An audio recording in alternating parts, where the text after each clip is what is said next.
this way, that would be exactly 30 feet. Okay, that's fine. I'll do that because it's exactly 30 feet. I'm sorry. And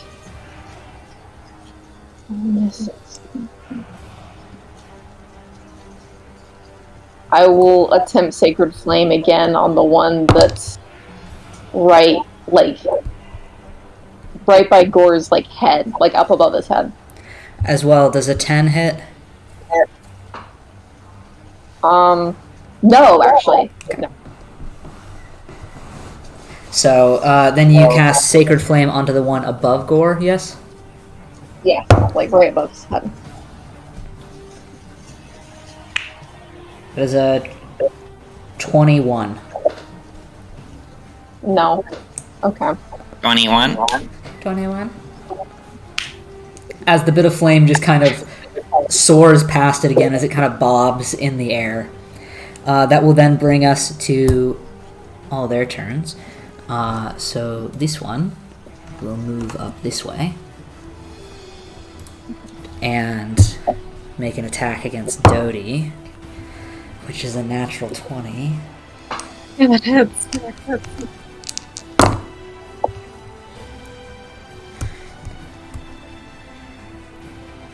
So you take 20 points of lightning damage. Okay. And then even or odd? Even. Okay. As the one below Gore will make an attack against Gore. That is a disadvantage. A disadvantage, yes. Does a 12 to hit? Nope. No. And then even or odd? Odd this time. Okay. Nope. And that is a 19 to hit you, Dodie. Mm-hmm. You take 10 points of lightning damage. He's down. Yep. As Gore, as you kind of dodge out of the way as one drifts overhead, you look over your shoulder and see as one just fully collides with Dodie's almost sternum, as she then just crumples to the ground. I think the only one that's left is the one above you, Gore, which has disadvantage, which is going to be an 8 to hit, as it just zips over your head again. That will then end their turn, bringing us to Dodie. So, Boy. you can say them out loud, or you can keep them to yourself, either way. 18. 18. Which will then bring us down to Gore.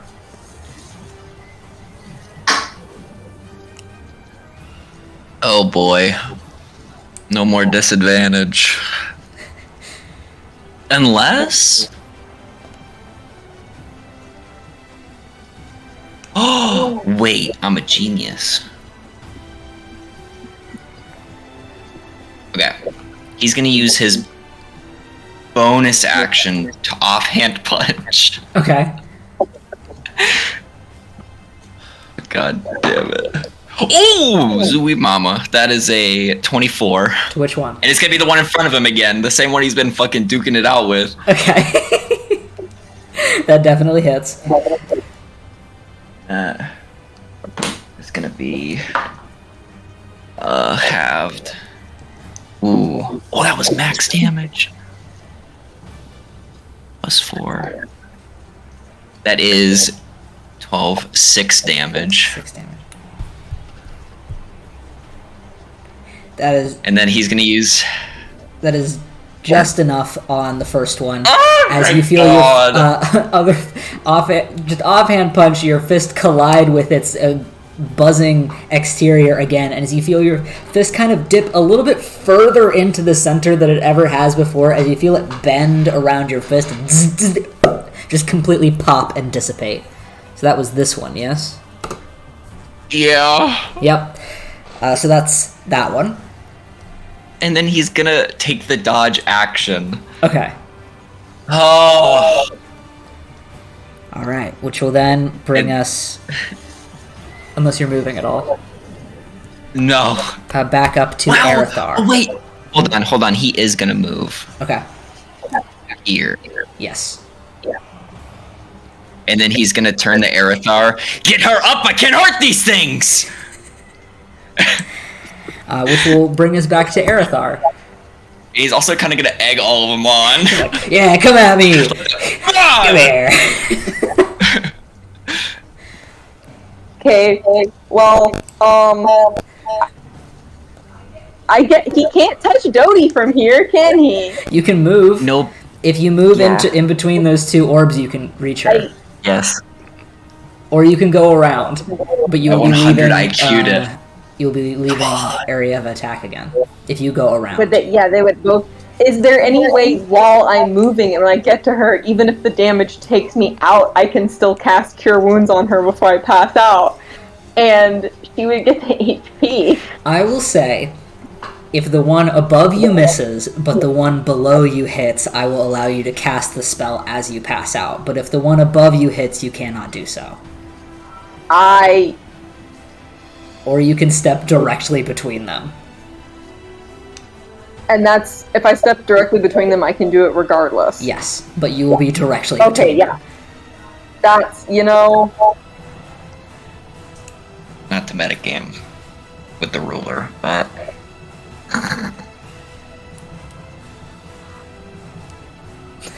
okay.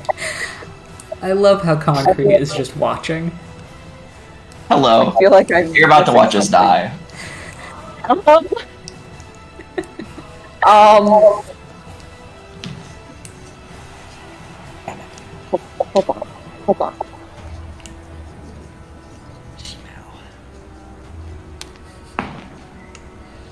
You give him a meow. Oh, can I'm an idiot sometimes. Can I Starlight step right behind Dodie? Like on the edge? Yes. So that they don't hit me? Yes. Okay, cool.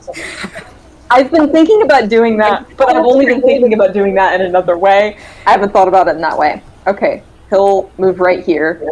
Gore, you yell at Arathar as he suddenly starts to look around at the floating orbs towards him, as suddenly there is like almost a glitch in the air and a bit of sparkle, and he just fully disappears and reappears somewhere else. And he'll use his actions to cast his action to cast Cure Wounds on Dodie. All right. I'll do second level because 12 points of damage to her. Okay. Bless you. Boing. You find yourself awake again on the ground in the dirt with these bits of glowing orangish yellow light above you, and your head hurts real bad. But you're awake and alive. So, does that take end your turn, Arathar? Yeah, because Starlight Step was my bonus action. Okay. Are you moving at all? Oh, hold on. Just offering. Yeah, he'll move, like, right here, probably. Okay. Which will then bring us to the Will-O-Wisp's turn. This one up here will just... Yep. And it's going to make an attack on you, Gore. Disadvantage. Disadvantage. That's going to be a 6 to hit. God, it fucking misses. Shit. The one to your left, Dodie, as you are awake again. He is egging the mod. I know. Ah! That one had just been dealing with her recently. But that is a 7 to hit. Does not hit. As it just flies over you as you just begin to get up. This one, however... Okay.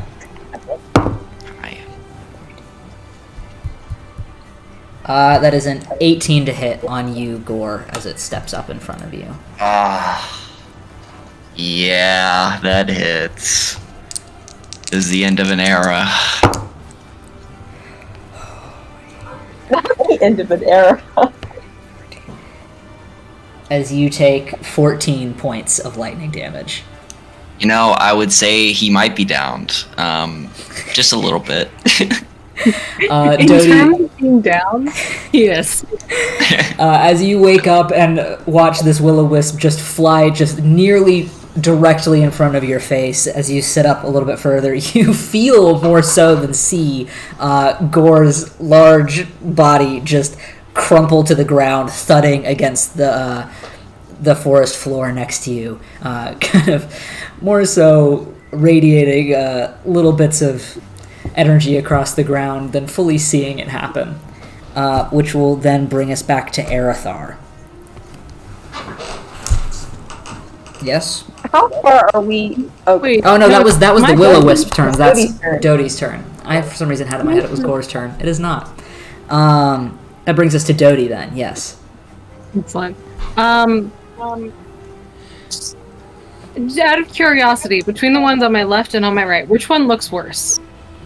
The one to your left, definitely. Great. Can I convince you to let me use a bonus action for an unarmed strike, since I technically have 2-weapon fighting? Explain to me how. And since she has 2-weapon fighting, but she does not have a small weapon, can she deck one of them before hitting the other with her axe? Yes. I'd say that she can let go with one hand and hit. Cool. Wonderful. She So is the one on her left, she's straight up just gonna try to punch it. She's so pissed when Gore hits the ground. She's so angry.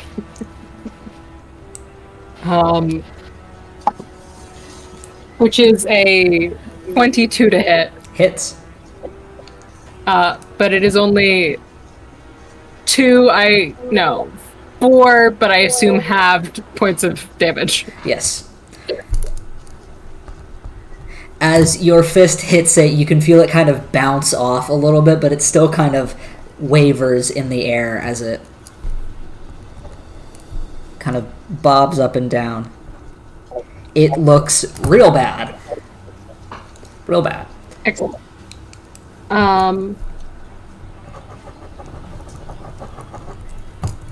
She is then going to turn to the one on her right and attempt to hit it. All right.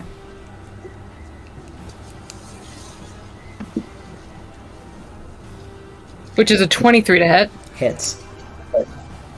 Okay. And she is going to use her third and final spell slot to Divine Smite that motherfucker. Nice. So that is 10 but halved points of damage on the initial hit. Okay. Plus another 16 points of radiant damage. Yep. As your axe collides into it, you can feel that same sort of feeling of the orb kind of stretching around it before it just pops again and dissipates into more bits of what almost look like fairy dust just kind of falling away. So that was this one. Anything else? I think that's about the extent of it. All right, that then brings us down to Gore. I'll message you because I like that's fun. Nice. All right, which then brings us back to the will-o-wisps. Let's see. Yeah.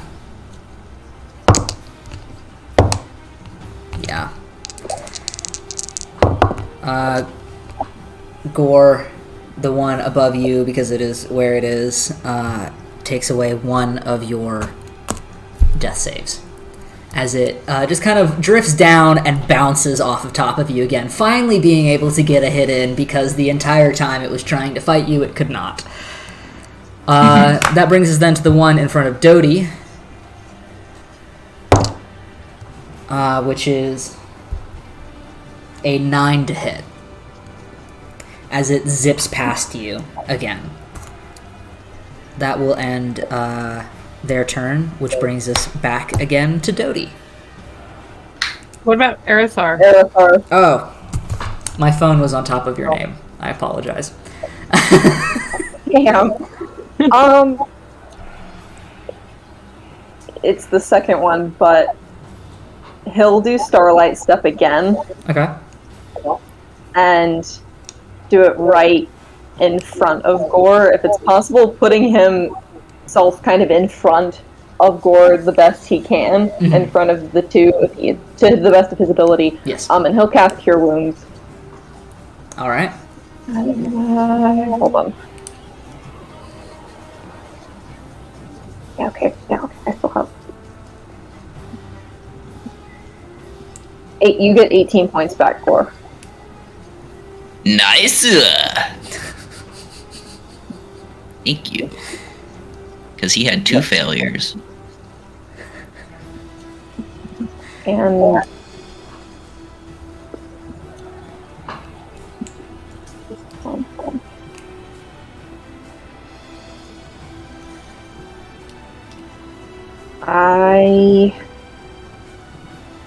all that's left is his movement. I don't think he's moving. I think he's just staying where he is. That's Yep. precarious. So that's it. All right. That then brings us down to Dodie.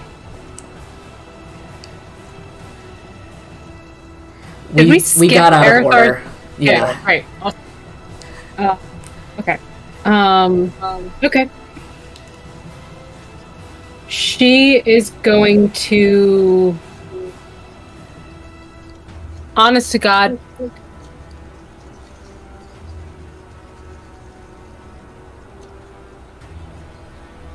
She's going to attempt Sacred Flame on the one that looks like it's close to death.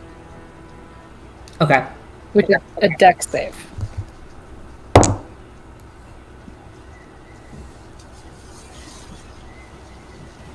That is a 22. Yeah, no, that does it. Arathar? Never mind. Oh. Well, I guess I'll ask this question just to ask it, because I don't know, because sorcery mechanics, I'm still used to it. For sorcery points, can I only use them against people that, like, not the creatures that I'm fighting, not for other people?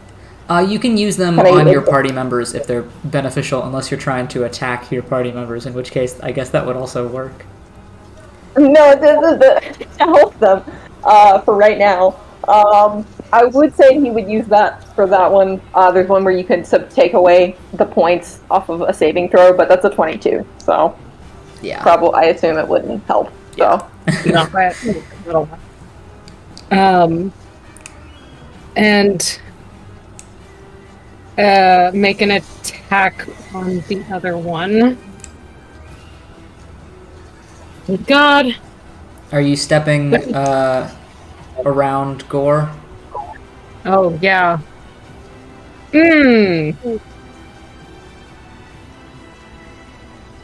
Yeah, I guess so.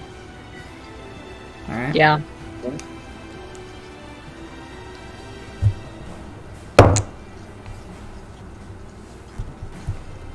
That is a 13 to hit. Does not hit. Alright. That was a dirty 20 on this one, Okay, that hits. which is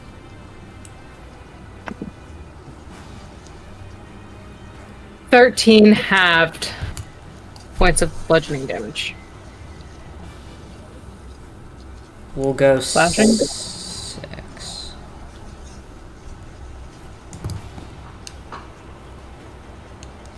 Alright. I believe that was your turn, yes? Yeah. Which will bring us back down to Gore, who is now awake as you feel your consciousness return to you. You feel like warmed up garbage, but you are awake.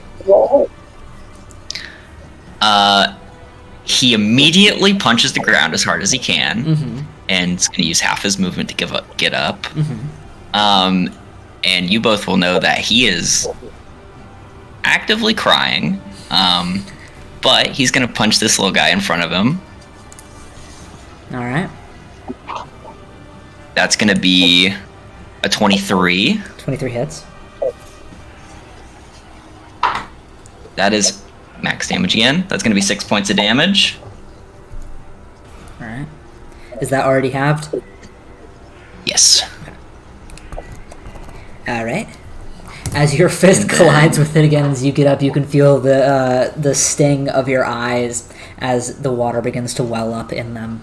But you just kind of fling your fist out towards it again, feeling it collide and bounce off of it annoyingly. Then gonna offhand punch. Mm-hmm. That's a natural one. Yeah. As you Which is kind of fitting. reach out again, it just kind of bobs below your fist, and you just swing at air. Is that the end of your turn? Yeah. Which will bring us back up to Erithar, because my phone is not on your name. Your phone just decided he didn't like him, which is okay. I just gave your phone a gender. It happens. The one that looks the weakest out of the two of them, I will attempt to do Sacred Flame. Alright. That's a 16. Hold on. I forget the dice that I roll. Can I do a sorcery point? I use a sorcery point to attempt to minus the Yes. attack roll. My words are escaping me today. What was it, a 16? Yes.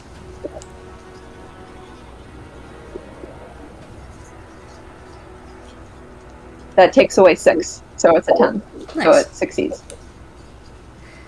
As you cast the spell, you watch it start to drift to the side as the flame was about to completely miss it, and you just kind of reach out and curve the spell back towards it, almost curveballing it back into the side of the orb as you feel it kind of collide as worlds collide. Stop it. That's 7 points of damage. 7 points of damage. Yeah. As you curve the spell towards it, you watch the flame completely envelop this orb as you hear it start to screech out again as if it's a piece of rubber burning, and it just pops again, dissipating onto the ground. So that takes out that one. Sorcery point is an action, so I think that's his full turn. Mm-hmm. He's not moving. Alright. Which will bring us then down to the Will-O-Wisp turn.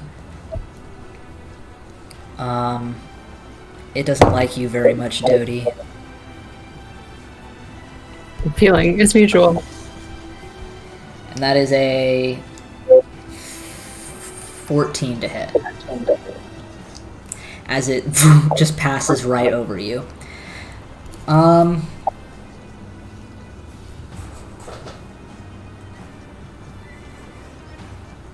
Yep. Okay. That ends its turn, which brings us then down to Dodie. There is this very sheer look of desperation on her face as she tries one more goddamn time to cast Sacred Flame because it's the only thing she can do left.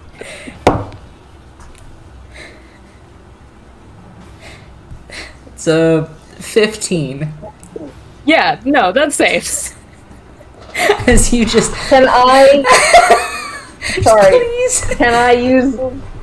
Yeah. Can I use another sorcery point? Is that something you want me to say ahead of time so I don't metagame? Is that metagaming, or do you want me to? It should specify in the little blurb. Yeah. I should. Okay. Hold on. Desperately extending your hand out, hoping.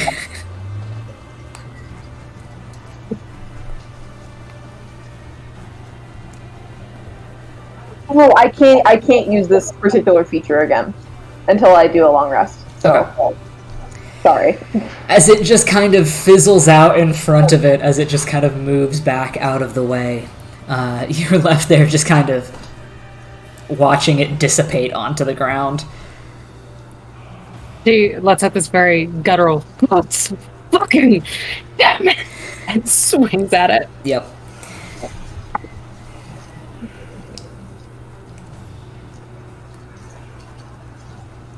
That was cocked. 23. Hits. Great.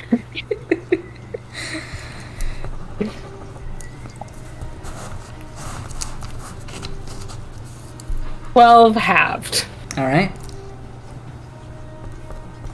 As your axe collides with it and you feel it kind of bend and bounce for a little bit, it's kind of swaying a little bit as it flies, but it's still holding on. Anything else? Mm-mm. Brings us down to Gore. You gonna punch?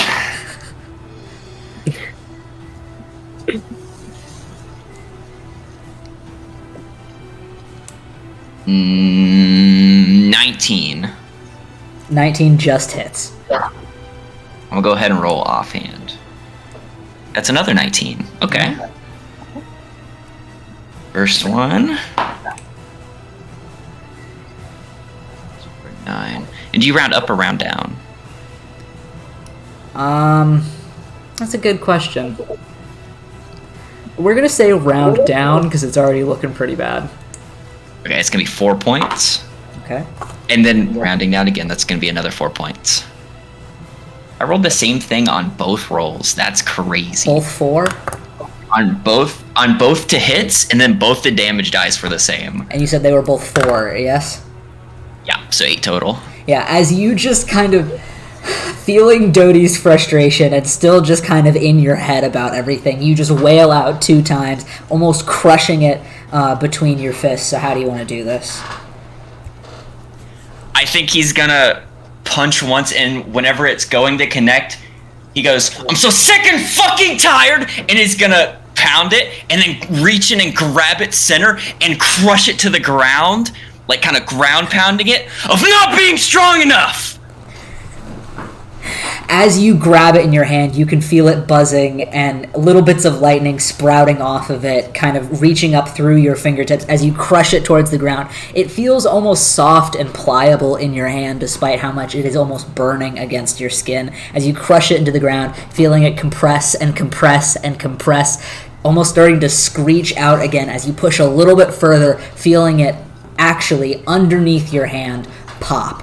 It almost explodes outward with a bit of lightning as you feel it just dissipate into nothing but air as the light is snuffed out in a moment and the dust of it settles into the ground and becomes inert. You lift up again, feeling where your hand had collided with the dirt and dusting it off of your hand, being able to stand up again as all of the will-o-wisps have now been dealt with. So, I will turn the battle music off and put back on the normal mountain music, and I will put this away.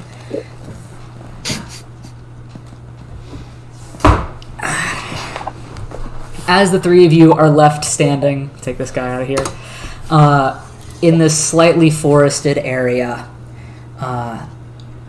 within this almost clearing next to the water, you can still feel the wind whipping around you again, the chill not quite dissipated, as the sun has now fully risen, and the sky has turned from those deep shades of violet into light oranges and blues and pinks. You are all awake. It is now the 28th of Terroron, and you have officially started your day with a fight. So, what are you guys doing? Dodie lets out a very guttural scream, runs toward the closest tree, and wedges her axe into it. Kind of leaves it there, embedded, while she heavy breathes to calm herself down. Yep.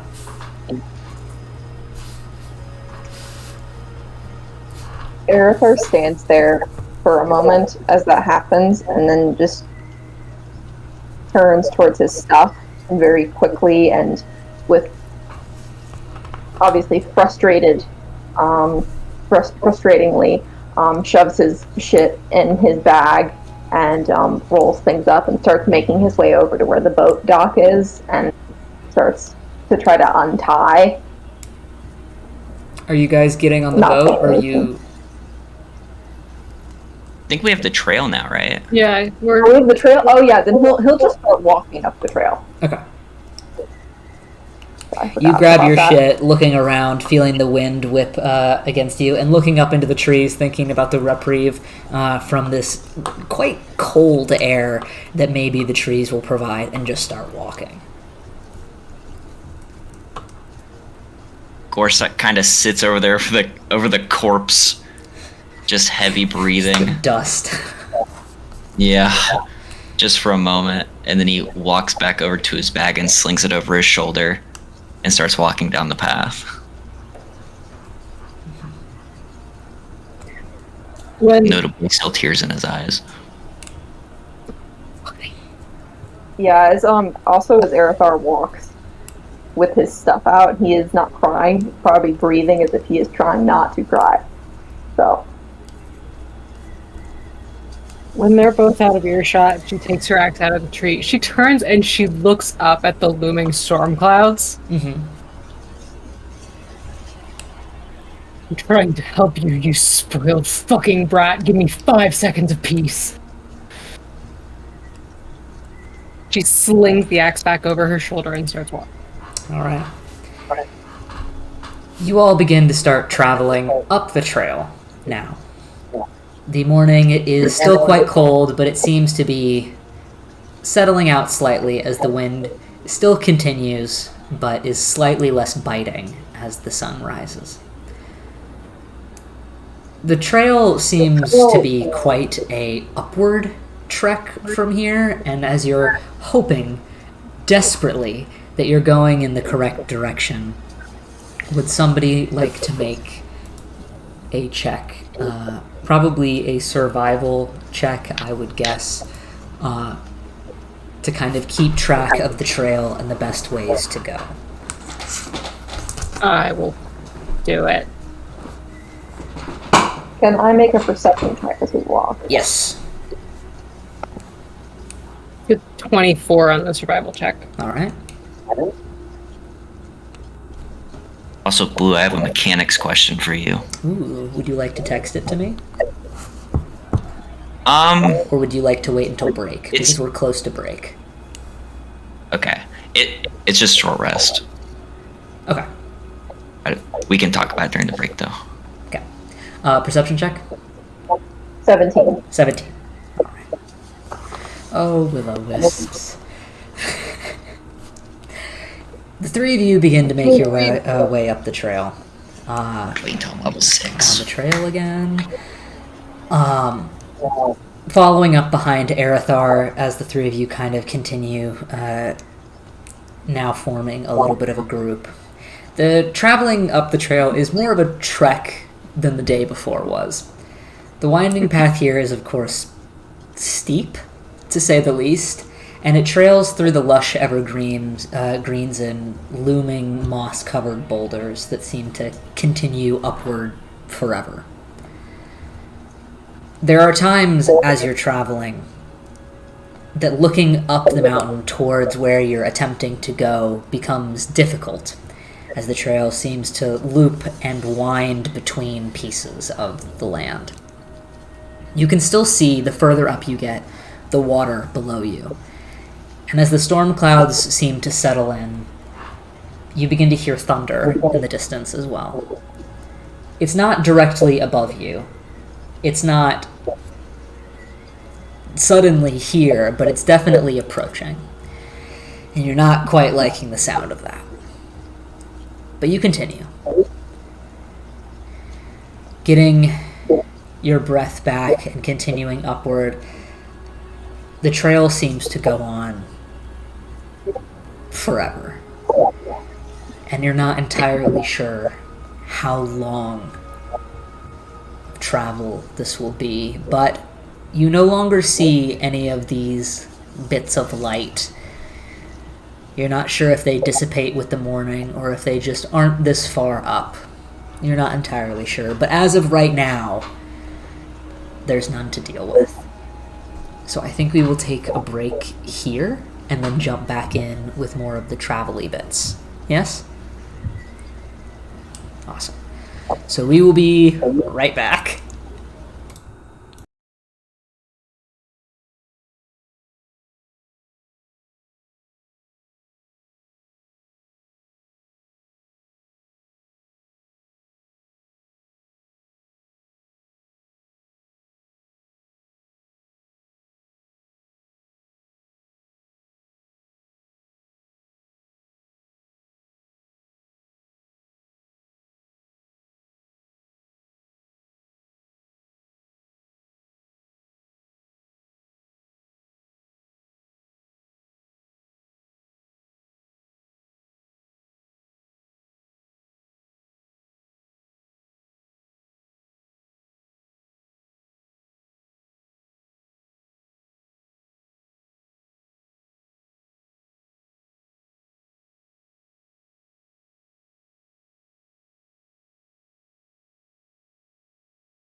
We're back.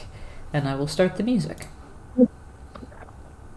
I think we're going to go back to this one because I feel like it was slightly sad sounding. The Yeah, I think it's fitting. back on.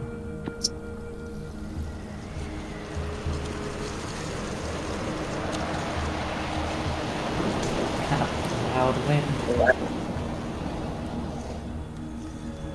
There we go. Okay. So, the three of you have now begun making your way up the trail. Dodie, you've kind of started to try to keep track of where the trail continues and where it's going. While Arithar, you kind of keep an eye out around you. It's not an easy trek, and beginning from the immediate moments that you woke up, today has not really been easy at all. Moving forward, the adrenaline starts to dissipate, and you continue forward. I'm going to turn the music down slightly, so it's kind of loud right now. Moving over the moss-covered boulders and through the lush evergreens that are scattered about, there's still large patches of land where you can see through. You can see down the hillside towards the water that weaves through all of these hills and mountains. And up above you, you can see where the hills do become this large, almost rocky mountain in places. Though the further you go and the deeper into the morning and closer to the afternoon it becomes, the trail starts to follow less of a line and becomes more dispersed. It becomes more of a game of keeping track of the trail. Dodie, you attempt to keep track as best you can, and though it takes you a little while, you're able to kind of pick out the places that look more trodden down than others. It becomes less of a trail and more of just these patches of cleared space. It's hard to imagine how many people actually travel on this trail, as you haven't seen a sign of civilization at all so far. You know, somewhere out here there has to be people. You've vaguely heard of civilizations out this far east before, but you honestly don't know much about how life in the fjords really exists. So you're not really even sure what to look for in terms of a temple. You're not really sure what it would be shaped like, if it would be in the mountain, on top of the mountain, what. You're not entirely sure, but you keep catching these little patches of trail, and you continue onward. You guys are walking for a while, more so climbing than walking at times. It's difficult, and at a certain point, Arithar especially, your shoulders and your knees are straining, and it is quite difficult to keep up, but it's not impossible. And you continue forward. I think, Arithar, your roll was 17, right? Yes, 17. After a while, as the air kind of gets calm again, and as the sun rises up higher into the sky, reaching about noon, probably, beating down through the canopy, you start to notice just little details that stand out to you. Maybe it's because you haven't seen much of this type of thing on Dire Mount the time that you've been here, but you start to notice a change in color. the pine needles on certain trees appear more blue than they do green. A deep kind of ruddy blue almost, but noticeable compared to the others. As well, you notice some of the fir trees that kind of line your path seem to have more of a purplish hue to their bark than normal.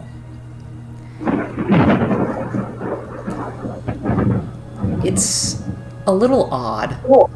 It's a little strange, but it's nothing that to you seems entirely out of place. You've seen various colors of foliage, you've seen various types of landscapes before. None of this all really extremely stands out to you. But it is an interesting change. And you wonder why the further you get up the mountain, the more so you see that. But nothing else really stands out. You see a couple birds, but nothing along the trail that really screams danger to you. You as well don't see any more will-o'-wisps, for which you're thankful for. But you keep walking. Is there anything you three are doing while you're hiking up the trail?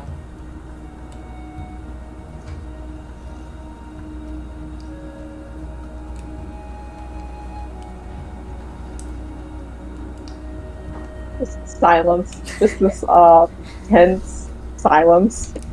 Mm-hmm. Yeah. You keep walking and climbing and walk climbing. And it gets into the afternoon before you really start to notice how more mountainous the terrain has become. You can still look over and look down and see into the fjords below you, and you can see now where the water is trailing off in nearly every direction. The storm clouds and the thunder and the lightning that you see in the distance all kind of obscure your vision. But you can still see for quite a distance. And wherever you are is not on the edge of the fjords. You are somewhere deep in this landscape that you do not know. And eventually, getting a little bit further, on this side of a mountain now more so than a hill, the landscape becomes rocky in places. Bits of boulders and slate kind of sticking out of the ground. And eventually, as you curve around this bit, kind of almost traveling on the sheer side of a cliff, maybe, you come across a large gash in the stone. Ahead of you, there is almost like a crevasse in the rock along the trail in front of you that's cut deep into the side of this cliff. The trail continues on the other side, but there is a space where the rock has been gashed out. A crack in the stone that has to be about 15 to 20 feet across. It drops down, and the closer you get, you can see where this crack in the stone continues much, much farther down the mountain, as if this part of the stone had just split open slightly and created this almost cavern. The shortest part of the drop that you can see from just where you stand, not close to the edge, has to be about at least 50 feet below you. But beyond that, there are sharp rocks and even further bits of depth to this crevasse, let's call it. You can still see the trail on the other side, and you can see where the landscape returns to being made up of these strange trees and bits of moss and rock and different things. But this is just open space in front of you. You don't see the trail anywhere else, and you also don't see a bridge of any sort. But you're just kind of left standing now in front of yet another obstacle. So the other two are doing things. Can I make an Arcana check to see if there's any sort of enchantment set up? sure. It could be a bridge. Okay. Cool.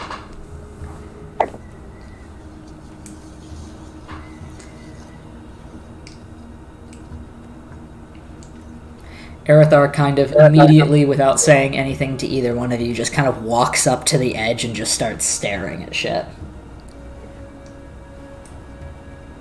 18. 18. Okay. What are the other two of you doing? Cursing under her breath, wondering if she can jump that far. Okay. Or just kind of sitting behind them with his head down. Alright. Not helping at all. Cool. Arathar, you walk up to the edge of this crack in the stone, and you start to look around for any little tricks that might be here. There's no post that indicated there ever was a bridge here, but you look around for any sigils or anything either. It doesn't appear that the stone itself is enchanted in any way, and there's honestly not much in the way of anything set around it. It's just kind of all broken stone.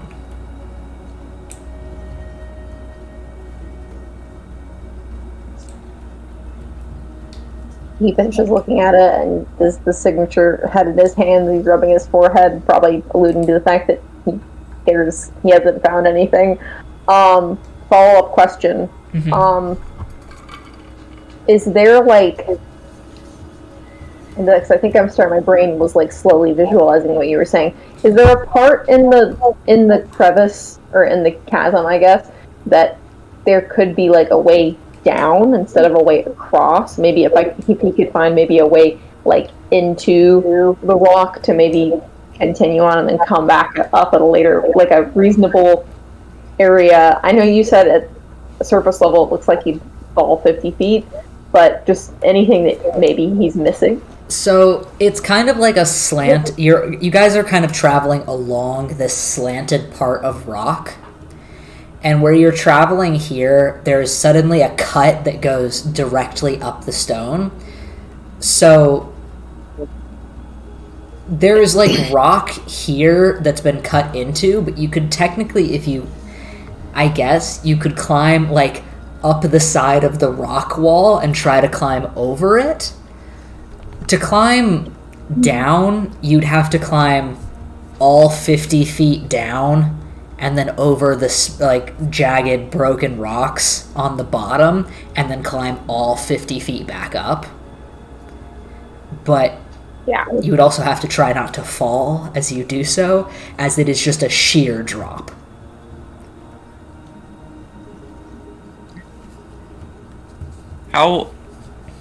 How long across did you say it was again? Somewhere between 15 and 20 feet.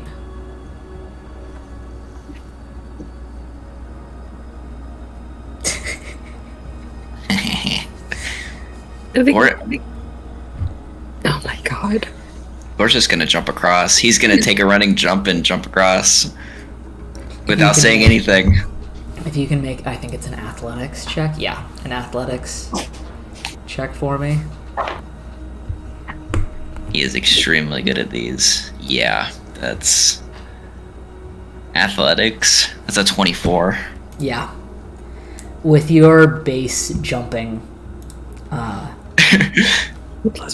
jumping distance, the two of you, Dodie and Arathar, are kind of standing back, just looking around this thing. Arathar, you've tried to look for any bits of like enchantment or a way to get around this, and as you kind of step back and turn to look at Dodie just to kind of throw your hands up, suddenly Gore is running past the two of you, bag shouldered against himself, taking a running start and leaping across. You watch as he kind of sinks down a little bit into almost a squat as he jumps, and as he pushes off, you can see where some of the stone underneath him at this edge kind of cracks and falls down into the chasm as he leaps across and lands on the other side, almost skidding to a halt.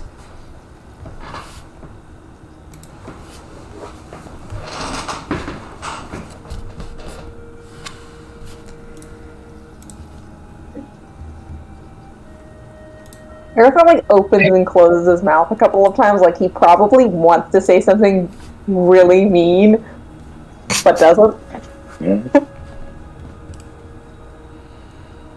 Aerithar, He just looks at you. can you do that teleporting thing that you do?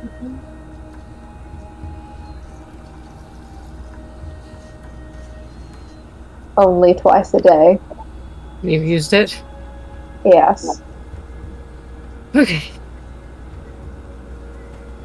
How confident do you feel in your rock climbing abilities?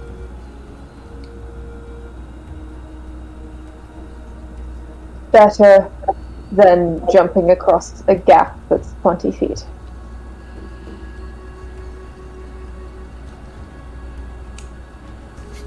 Okay. Still not in... It'll be fine. It's fine. You go first, and I will follow up so I can catch you if you fall. Jesus Christ. Appreciate... He goes over. What kind of... Is that... That depends on how you would like to attempt this. If you are just like holding yourself to the wall and just kind of spider crawling across it, I'd say that's an athletics check. If you are trying to kind of pick out the best spots and kind of try to use the wall to kind of jump and get your way across it with a little bit of help, I'd say that's a... where is it? An acrobatics check. Depends on whether you're trying to like strength, like hold yourself to the wall and get over there, or whether you're trying to be like jumpy. I think it'd be acrobatics, because I feel like he would more take his time with it and be selective with the rocks with the parts that he chose to everything. Okay. Yeah. So if you would like to make an acrobatics check as you walk over to the wall, trying to find the best places to steady yourself, kind of gaining your balance as you attempt to make this journey. Also, 10. I follow like 5 feet behind him. Are you athletics or acrobatics-ing this? Well, she's gonna strength it. Absolutely. What were you saying, Gore? oh, as they do this, he's going to find a nearby tree and start punching it. Okay. As the two of you begin to start hearing the thuds of bark and fist in the distance, Aerithar, you begin to start selectively making your way across the rock. Dodie, what was your... Dirty 20. Dirty 20. Okay. As you start to try to balance yourself along these little bits of rocks, full Crave That Mineral style, trying to balance and walk across this slanted bit of rock, you feel, as you place your foot down on the next bit, almost jumping to catch yourself, that piece of rock that you are just barely balancing on crack and begin to fall and give way. Dodie, if you could make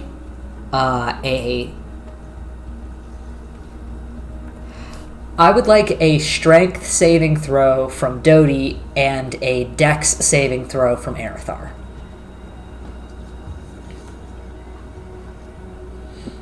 19. 19? 14. 14. Okay. As Dodie, you are directly behind him, holding onto the wall, just biceps bulging, just holding on, like fingers dug into the stone as much as possible as you start to crawl your way across. You watch as Aerithar makes a calculated, though miscalculated step, as the stone cracks under him and begins to give way, and he starts to slide down the slanted wall. You reach out immediately towards him with one hand, like grabbing onto his forearm as he just barely slides and catches onto you. Aerithar, you are now dangling by Dodie. as you are now hanging above, probably now 60 feet above this drop.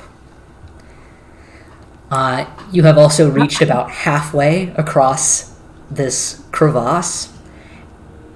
How would you two like to proceed from this? Oh, a little help here.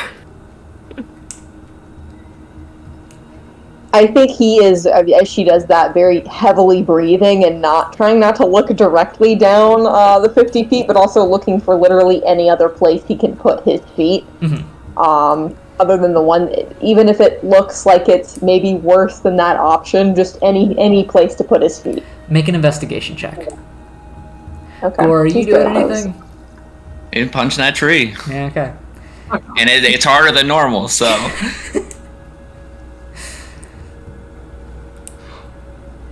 15? Okay. Dodie, are you trying to move at all while this is happening, or are you just holding him and hoping that your grip stays the same? Well, since he's in front of me, if I tried to move my hand over to scoot any closer, I would fall. So right now she's giving him a second to find his footing, but mostly she is just holding on to him for dear life. Okay. What was your investigation check, remind me? 15? 15. I already forgot. Thank you. You manage, as you're dangling for a moment, to catch both of your feet on a slight ledge. You can't sustain yourself there, but you are now not free dangling off the side of a cliff. You are at least steadied. You are a couple feet from the edge of the opposite side of this crack in the stone. If Dodie possibly could be able to shift you a little bit further over, you might be able to grab onto the side ledge of this cliff. Or you can make another attempt to climb strength-wise up back onto it. Either way.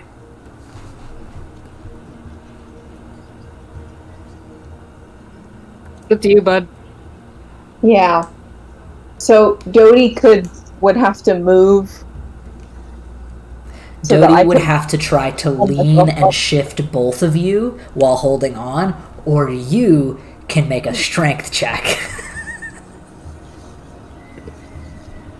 So it's whether you want to make the check or you want Dodie to make the check. Yeah, that's easy pick. And he just is silent for a moment. He doesn't like asking for help. Can you, if you shift yourself a bit, we can probably steady it. It's either you or me, and you're a bit better at this than I am.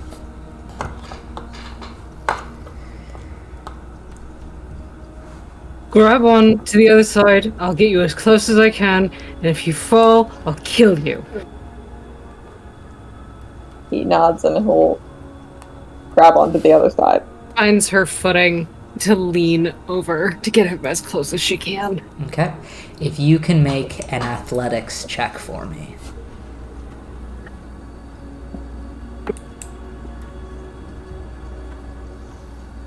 $11. 11. Okay. Okay. Dodie begins to shift along the wall, keeping her hand just dug into the stone as far as possible as she begins to shift you, Erithar, a bit further. You reach out with your other hand, barely grasping on to this ledge of the cliff on the other side, as her grip on you begins to slide slightly, and you slide down, now barely holding on to her hand. You grab onto the opposite side of the cliff, and as you do so, lose your grip on her. You are now holding on by your fingertips to the side of the cliff, and Dodie, you are still stuck in the middle of this pass. So, Dodie, if you would like to make one more athletics check to get you to the opposite side before I ask Erithar to do something. 21. 21. You manage to climb your way across the rest of the side, having to climb kind of up and over where Arethar's head is as he's holding on to the side of the cliff. As Arethar, your grip begins to start to slip. If the two of you would like to try to pull Arethar up over the side of the cliff, otherwise he's going to have to make an athletics check. Yeah, absolutely. She's going to try to pull him up. Yep. So if you can make one more athletics check for me. Just all the athletics checks from Jody. Dirty 20. Dirty 20. That does work.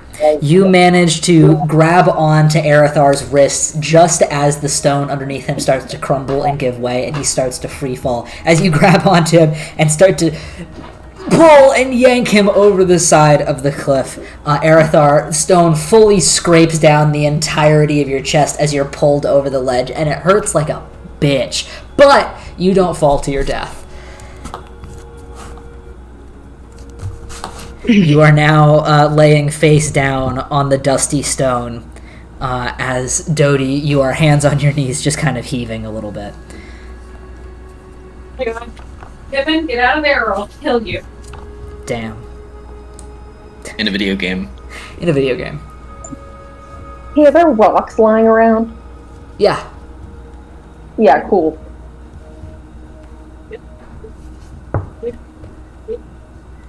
There are cat problems happening. Yeah, it's okay. I just wanted to ask that as a preemptive question. Yes, yes. There are several. So sorry. Had to wrangle my child. It's okay. I think I'm going to... Okay. I couldn't tell what the red is. Okay.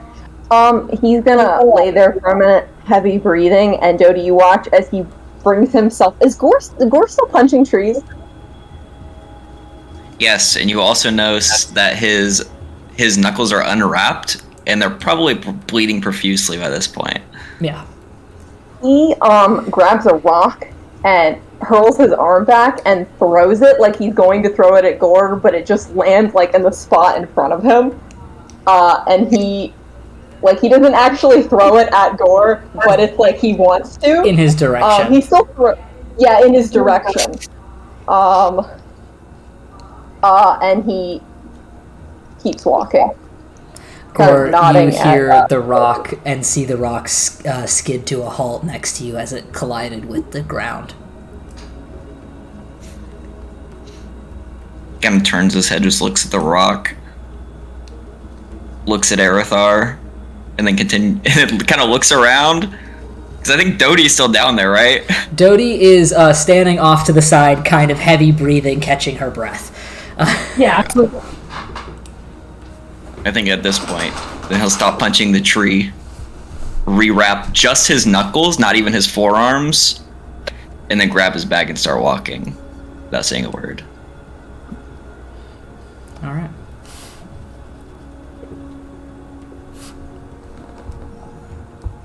There we go. Hello. You hadn't gone off in a while. Dodie, I'm assuming you trail behind the other two as they take off. Yeah, once she's caught her breath, stared down into the ravine, processed the situation, she follows. And you all continue on further. You walk and walk and walk and climb and walk, and luckily there's no more ravines and broken bits of stone to jump across or climb across, luckily. But you continue on up the mountain. The air is getting thinner and colder as you do so, and the storm clouds seem to settle in even faster. But it's still not raining, so you'll take it. If I can get a new survival check and a new perception check from somebody in the party. Or just following, so I don't think it would make sense for him to roll. I'll make another perception check. Okay. That's a 21 survival. 21? 21? Well, it's a natural 1 perception, so Well, buddy.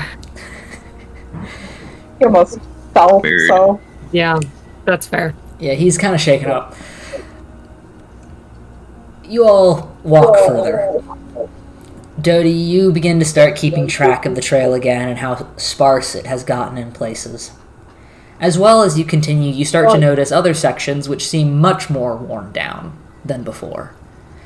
It gives you a little bit of hope that you're going in the correct direction, though this erratic style of trails and nature and traveling is not really your vibe. And the whole experience with the ravine and even the will-o-wisps this morning are still holding heavy on your brain.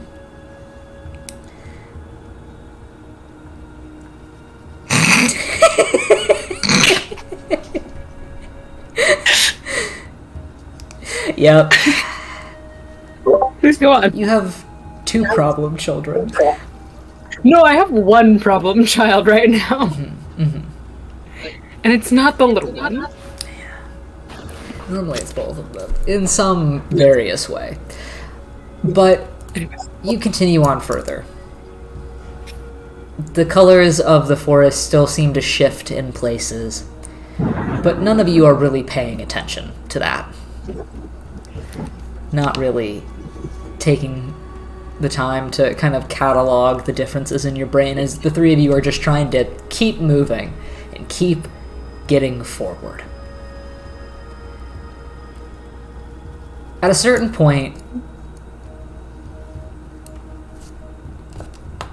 let's see. Hold on, I'll roll for this one. At a certain point, Dodie, you're walking, and you feel the ground kind of bounce under you. And you take another step forward. It's a little strange. You look down, and there's nothing that really sticks out to you that would have bounced. But it's odd. You continue walking forward. Every once in a while along the trail, one of you then starts to notice. Dodie more so as you're kind of at the front. Every once in a while you're walking, something just kind of bounces.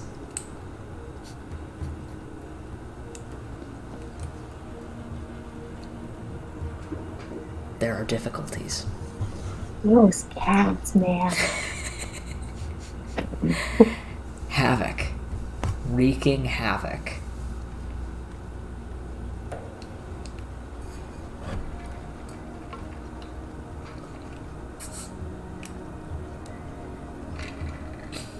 Mostly I just don't want her clawing open the $40 box of cat litter. That's all. Be preferable. Yeah, Please continue. it's a bit of a mess. No You kidding. notice every once in a while as you walk that something just kind of bounces. It's a bit weird. Strange. But there's nothing Dodie like... just notices that. Dodie notices it first. It happens probably about 1 to 3 times for Dodie before it happens to somebody else. Continue, sorry, I mean to interrupt. Mm-hmm. But it's weird. I'm assuming the 3 of you continue on.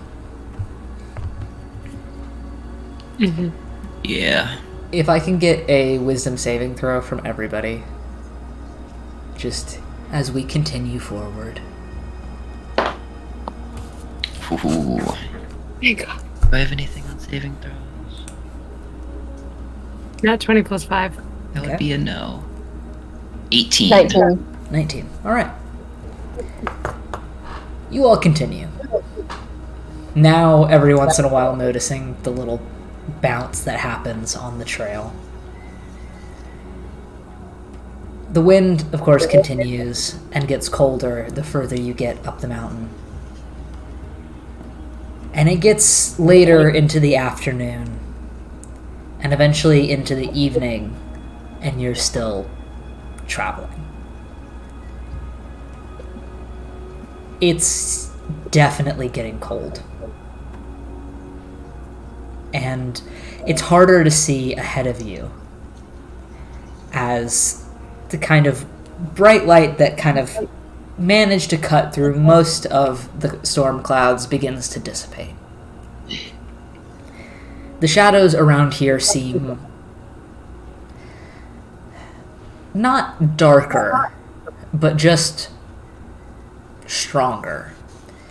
The light from the sun obviously being cut from the storm clouds, as well as the shadows from these ginormous trees around you, cast strong shadows in different deep blue, black, and purple tones. It's not like what you experienced in the atrium, where the shadows suddenly changed. It's more so that just here, all of the colors are stronger, more vibrant. You notice the bounce again every once in a while. And you keep walking. And walking. And walking. For even longer.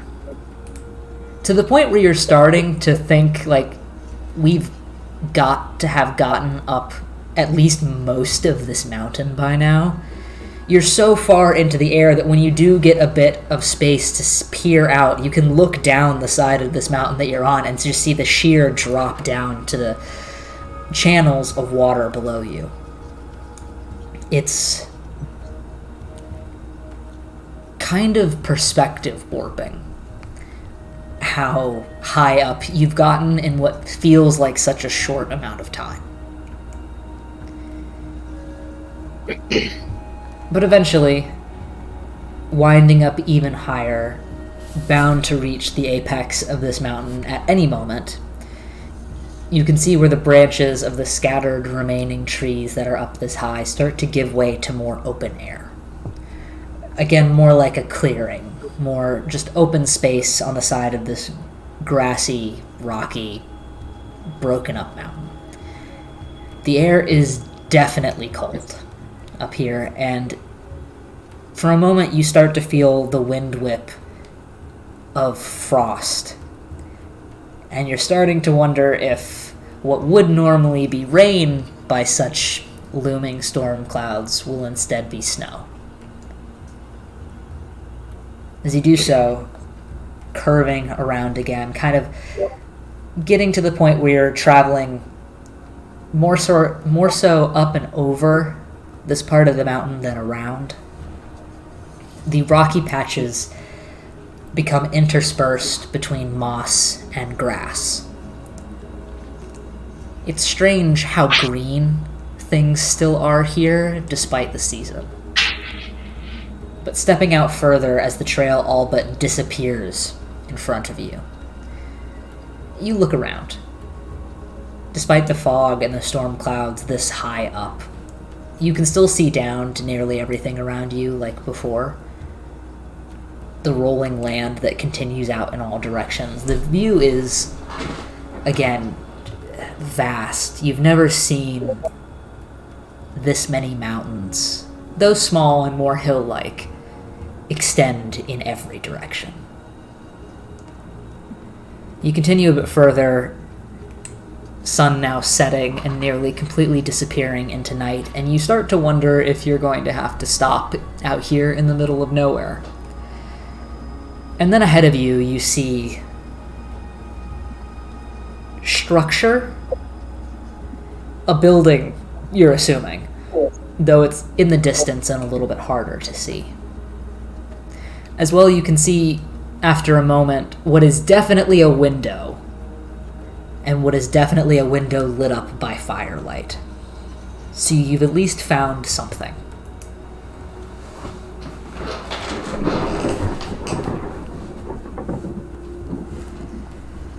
I'm assuming you guys are heading that way.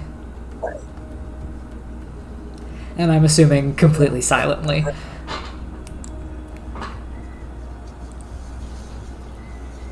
You all keep walking in this new direction, kind of leaving where the trail was and could possibly continue, as it's completely disappeared at this point. It's just grass and rocks and moss and trees in front of you.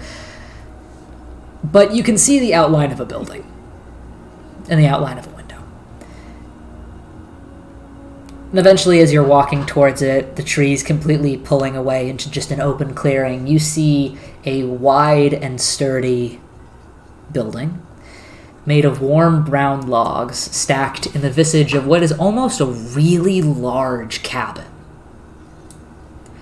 Made up of several structures, all kind of stuck together into one large kind of trailing building. It stands ahead of you, tall and proud, with large windows lighted with warm firelight from the inside. It's quite tall, and though it kind of has the appearance of a cabin, it almost holds itself more in a castle-y-like shape. But the huge front porch in front of you as well contains several stairs that extend towards you and almost looks welcoming. Even the giant front wooden doors carved with intricate images of people and instruments, scrolls and books are standing slightly open. Feeling relief, you approach further. As you do so, Dodie, probably since you're in the front, you start to notice where solid shutters are being drawn over several of the windows, starting on the higher floors and then on the secondary wings, as if one by one all of the windows begin to close. In a moment, only the front doors remain open, all the windows suddenly being shut from your view. All specks of firelight suddenly gone, except for the sliver of light that is cast across the front steps ahead of you. You don't see any signs of people, but the front doors don't close either. What are you guys doing?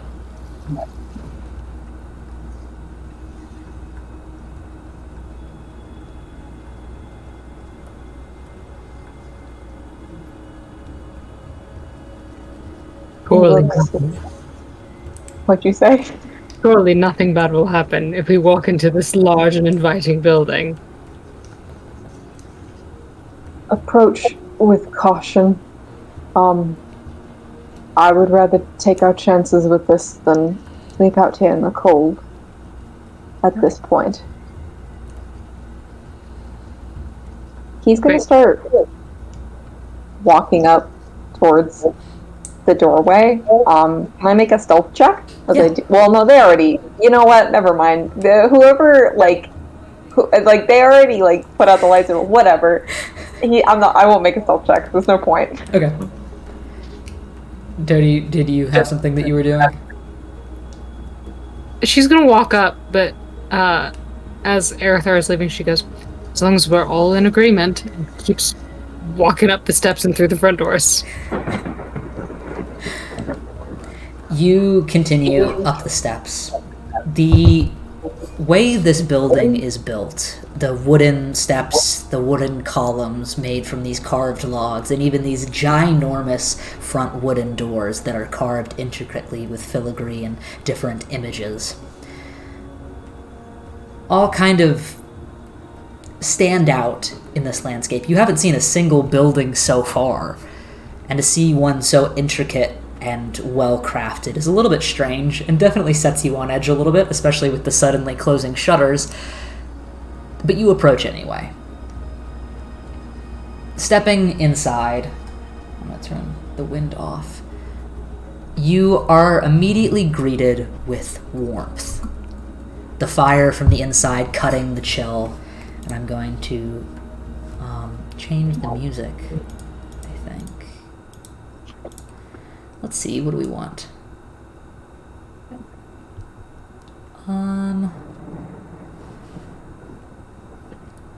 Jeez, where is anything? They changed things on me. I don't like that they changed things.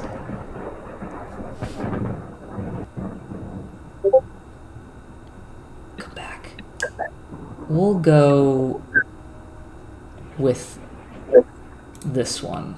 No, I lied. This one? I don't know. I don't know what I'm doing.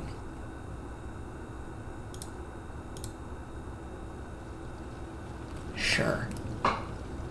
maybe? Yeah, why not? Stepping inside, greeted by warmth, the inside immediately, mostly, matches the outside.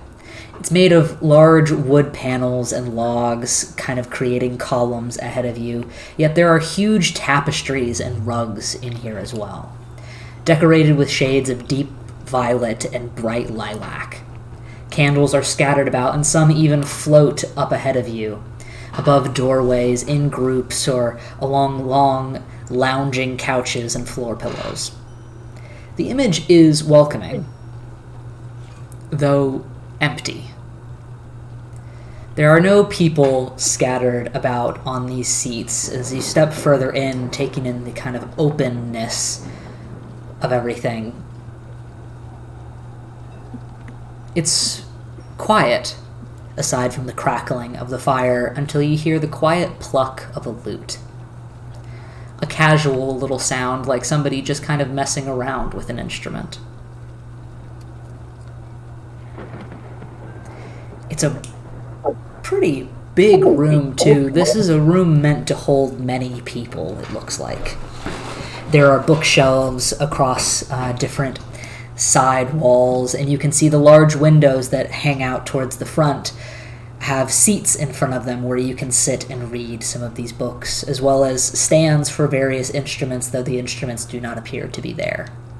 As well, the shutters are all drawn, and the only light inside comes from the candles and these large, large fireplaces along the side wall. You kind of step into the middle, and you can still hear this little bit of music playing, this casual bit of music. I'm assuming you step in further. Yeah. She's gonna try to find the source of the music. Stepping in into kind of this main part of the room, you can see further in, past all these wooden columns and poles, and towards the back, where there are several large cushion-like chairs and a desk-like table, all very kind of strewn about. And sat at this piece, feet propped up on the wood, lute in hand, not paying any attention whatsoever to the three of you, is a thin, half-elven man. His long, dark hair is swept out of his face with what looks to be a really intricate silver clip, yet the rest of his clothes appear quite plain.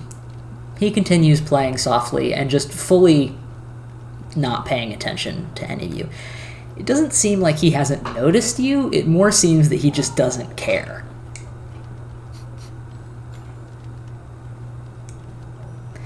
He lounges back, continues to play along his lute, picking a little bit of a tune.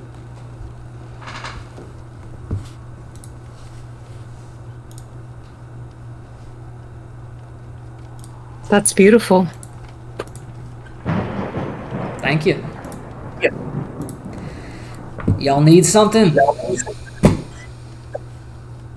You look a mess, I'm assuming that means y'all need something. We've been traveling, passing through, and we saw a place with fire. And there doesn't seem to be anyone else that we can speak to about finding shelter for the night. You just hiking? It's not the best place to do it. Honestly, seems a little stupid. Can I make an insight check on this man? Yeah, go for it.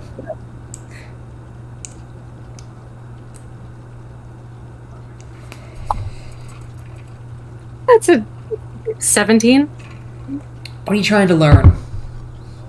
I'm trying to gain a sense of whether or not he's dangerous. And also the fact that he is playing music kind of sets off alarm bells, because it can't be that easy that this is the person we're looking for, but maybe he might know something. Okay. He doesn't seem aggravated by you whatsoever. What was your exact roll again? 17? 17. He doesn't seem aggravated by you whatsoever. He doesn't seem to be putting off this aura that you're imposing. He kind of just seems to be playing music because he wants to. Because he's wasting time. But he honestly just kind of seems like kind of a dick. However, if you would like to make an insight check on the surrounding area, you can as well. Love to. Thank you so much. Can I make a perception check on the surrounding area? Just double up. The 12. 12? Okay. It's a 3. So, don't mind me. You're still really shaken up. And the thunder outside as well seems to be getting stronger, which is strange because it seems like it's about to snow, and thunder and snow is not an experience that many people have had. But, Dodie, you start to look around a little bit. The loot, the giant purple tapestries,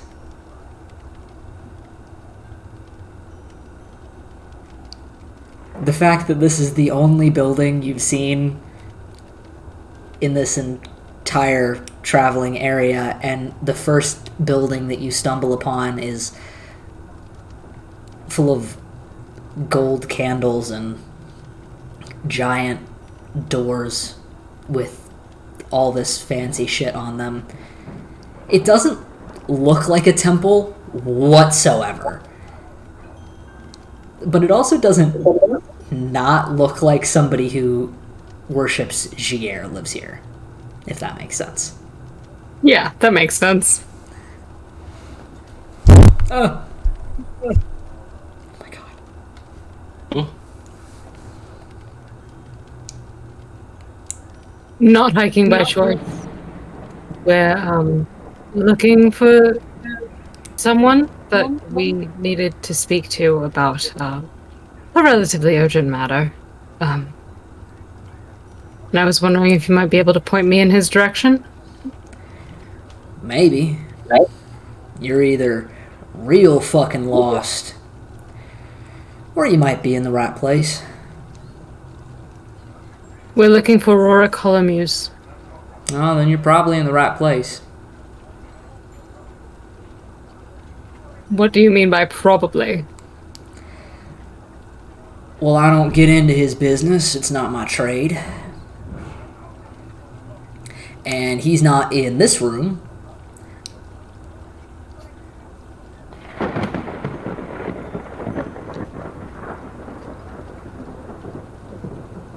Do you know where I might find him?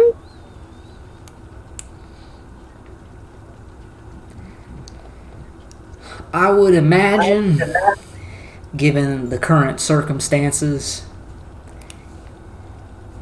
probably through there. He points to a large double set of doors behind him up a set of stairs. Thank you so much for your help. Just sitting.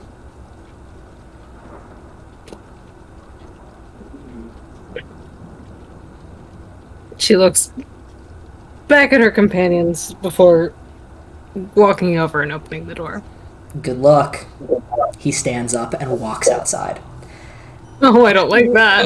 Oh boy. You walk up to this double set of doors, which you can see are also intricately carved with different images. You see scrolls and books and bits of music notes, as well as people laughing and dancing scattered across this wood. You hear the music as he continues to play as he walks outside begin to dissipate as you open these two doors and step inside. In front of you is a long hall-like room. Wood paneling all around, with these huge log-like columns. But the floor itself steps down the music gonna be stupid? Where did you go? Come back. As the floor kind of steps down into a kind of sunken bit of the room, it's mostly empty inside, aside from huge skylights above you that show the darkened clouds that are forming and the bits of lightning that you can see within them. And in front of you, along the wooden floor, there are not really anything. The 3 columns are there kind of with throughout the floor, kind of what seems to be holding up this slanted roof. And what is almost little bits of gold filigree around the bottom of them.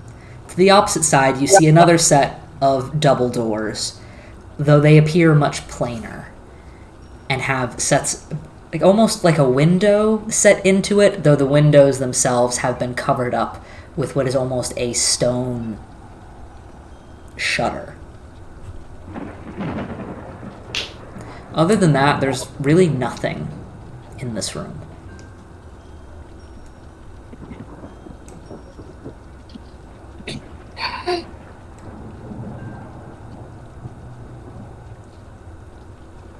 Arathar? What's your gut feeling about this?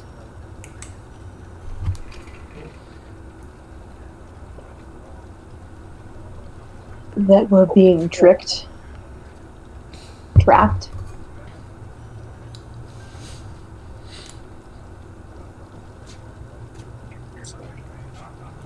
I think we might have to prove to them that they can trust us, so that we can trust them.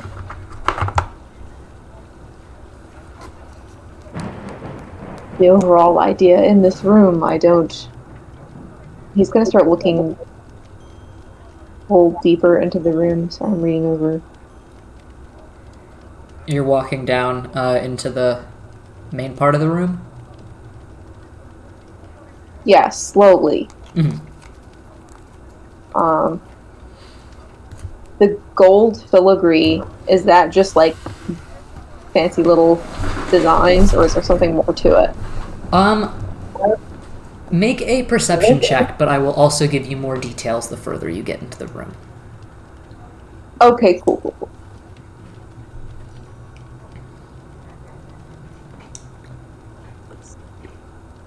16. 16. As you kind of step down these, 3 steps onto the sunken floor, you begin to walk up to these 3 columns and the gold filigree around the bottom of them.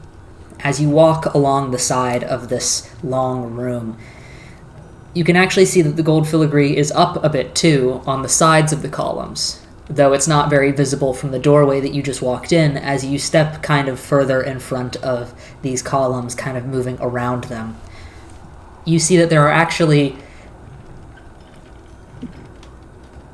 I guess, an image placed into all 3 columns at about eye height for a normal person.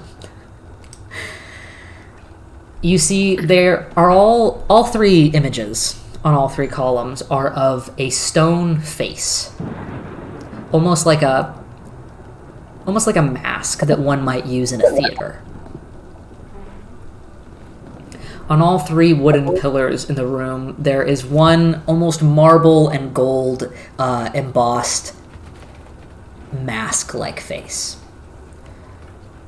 On the first one is a smiling face with a large open-mouthed smile with eyes squinted. On the second, there is a neutral, calm face with eyes completely closed and one eyebrow quirked up slightly. On the third, there is an angry face, as if someone is yelling. Eyes open and watchful, staring towards you.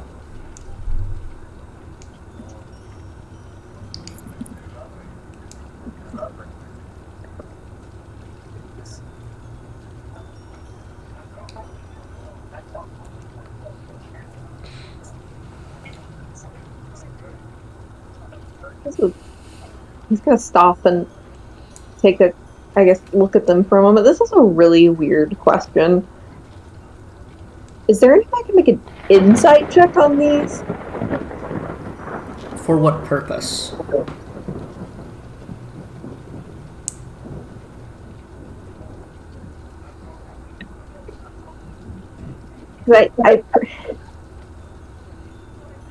I don't know. Are they still that way, or is there like? I guess it would be maybe perception. I don't know. To see if they're, I don't know, moving or at all, or if there's any like any. Sorry, it sounds better in my head. Anyone like, I guess, behind them, or like where? I know they're etched into the thing, but in a way, are they acting? Do they seem like someone is wearing them? Like they're animated in any way? Yeah. Make an investigation check. Okay. Sorry, let me mute myself for a second.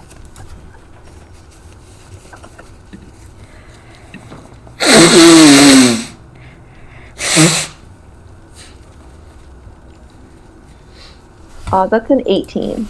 18. Okay. They do not seem to move at all. They seem like the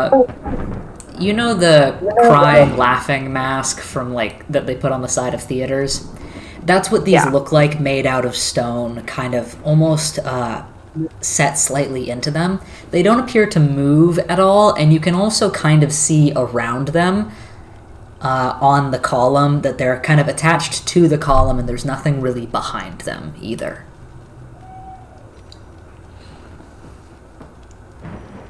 If that helps.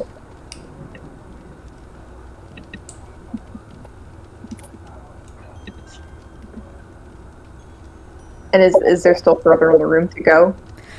There's the 3 steps up on the other side that have the double doors at them that are plain with the stone shutters in front of them. The other side of the room, the kind of like long sides of the room, the one is closest to the 3 skylights, and the opposite side is just a long wooden panel wall.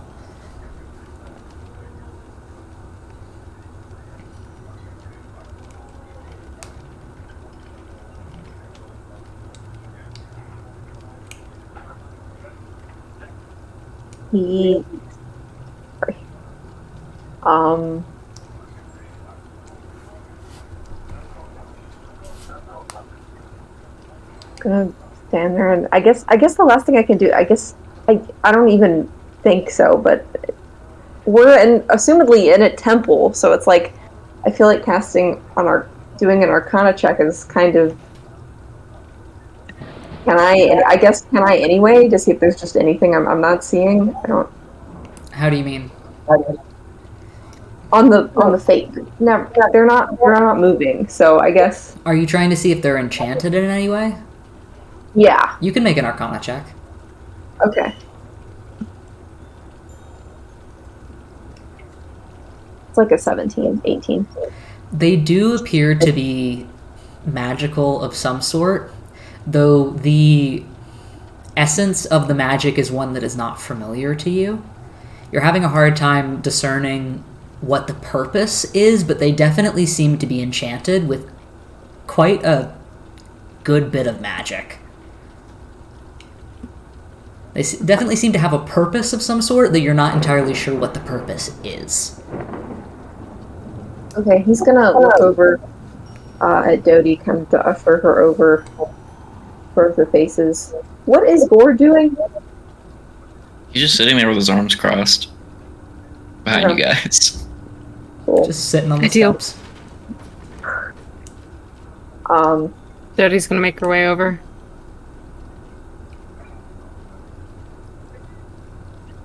There are these, and they're enchanted in some way, although I can't discern in what manner.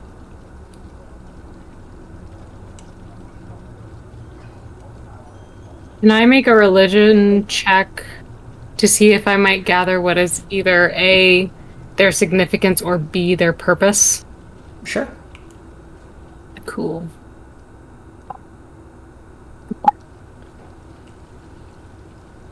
Anyone.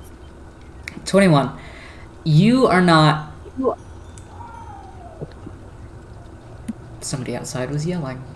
That wasn't the music. Okay, I was just like, what was that? You're not entirely acquainted with what these are. You've never really seen them before, and you don't know of any, like... You've never seen this in reference to, like, the bits of, less temple and more stand for Gier that you've seen in ZM before. You've never seen this, but... You said 21? Mm-hmm. But it does kind of remind you of like a limerick or like a tale or like some jaunty tune that you heard at one point when you were a kid and they were doing one of the little festivals for all the deities and they all had people and there was a bard there or something.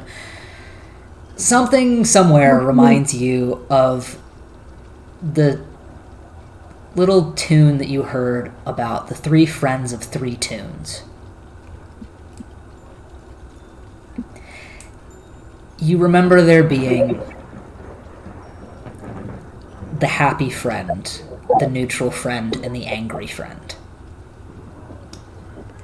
And how they all were bards, but they all preferred different tales. And they could never agree on what tale to sing or which story to perform.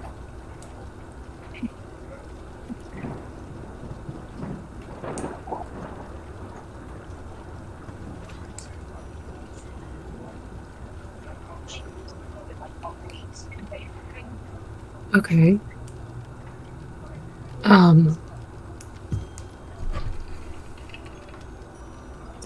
There's some kind of, like, tale or like a children's rhyme that I'm remembering about these three bards, these three friends, the happy one, the neutral one, and the angry one, that they, despite all performing together, could never agree on what they wanted to perform. So I can't help but wonder if there's some kind of trick here where we need to get them to agree on something, but I don't know what that means.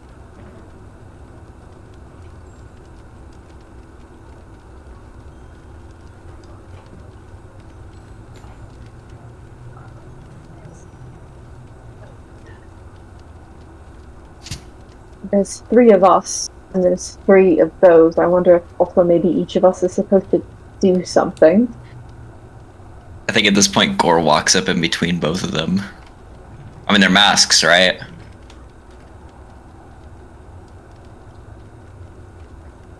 I need you to clarify what you mean by that.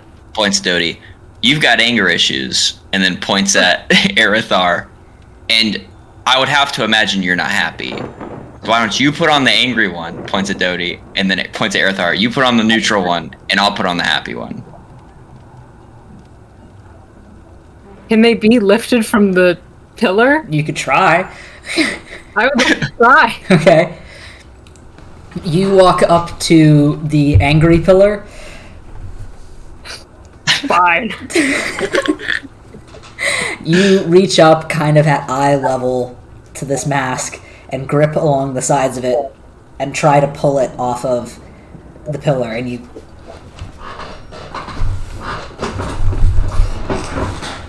It's not budging. Your idea is stupid. Genius. I think Gore will go try and lift up the angry mask. Not moving.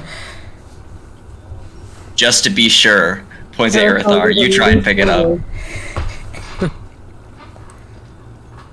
No, I'm not. Thank you. If it didn't work for 2 of them, it's not going to work for the 3rd. Yeah, but what if it's meant for you? If it's supposed to be discordant. Yeah, what if you're the angry one?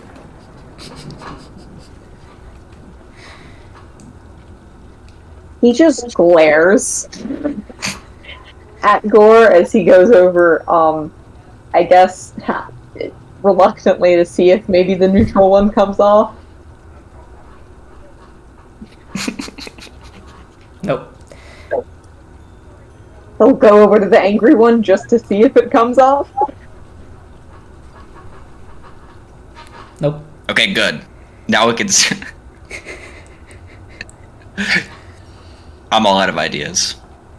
What if we're meant to imitate the faces? Either look at them and make their own face back at them, or go to the happy one and make an angry face at it. For example. I was gonna start walking around the room. Okay. Do you want to make a perception check or an investigation check or something? Yes. Perception, please. Okay. Can I, just for shits and giggles, the story that Dodie's talking about, can I see if maybe I know what that is? Yeah, make either a insight, religion, or history check. I'll let you choose. Because I can spin it either way. That's an 18. 18.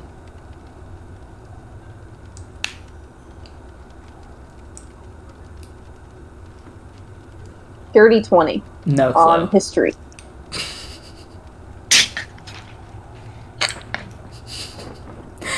Dodie has a very specific piece of knowledge in this moment from a very specific experience that she had as a child. You try to think back on anything that sounds like this, and it just sounds like nothing.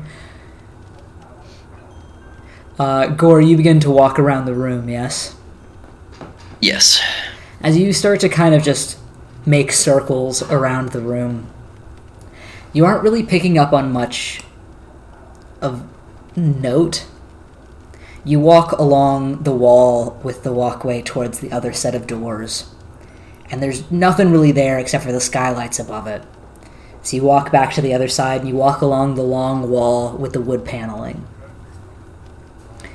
There's nothing really on the wall, but something that you do take into note is that there are 4 main panels on the wall with, like, a big seam in between each panel. It's nothing really important, but it's just something that you notice, because everything in this room seems to be in sets of 3 skylights, 3 columns, 3 masks. Just 4 big-ass wood panels. That's weird. You think they would get that together. But you kind of keep walking around, and the only other thing in the room is the, like, 3 stairs up to these 2 doors with the stone things on them.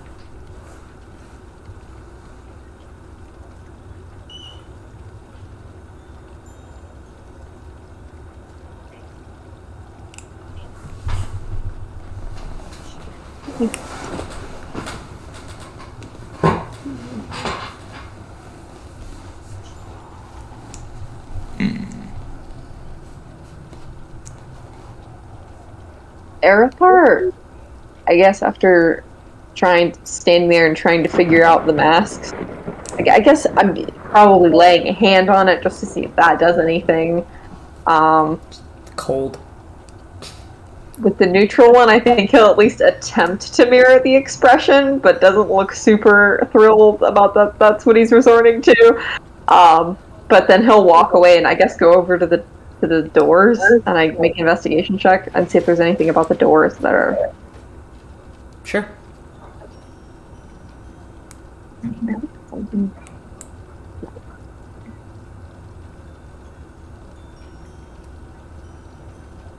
That's an 18.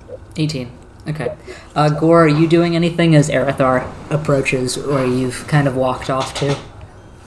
He's gonna start fiddling with this. with like the panels on the Oh, on the wood stone wall. shutter. Yeah. Okay.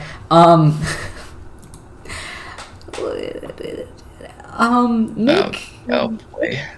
Let's see what this is. What do I want this to be?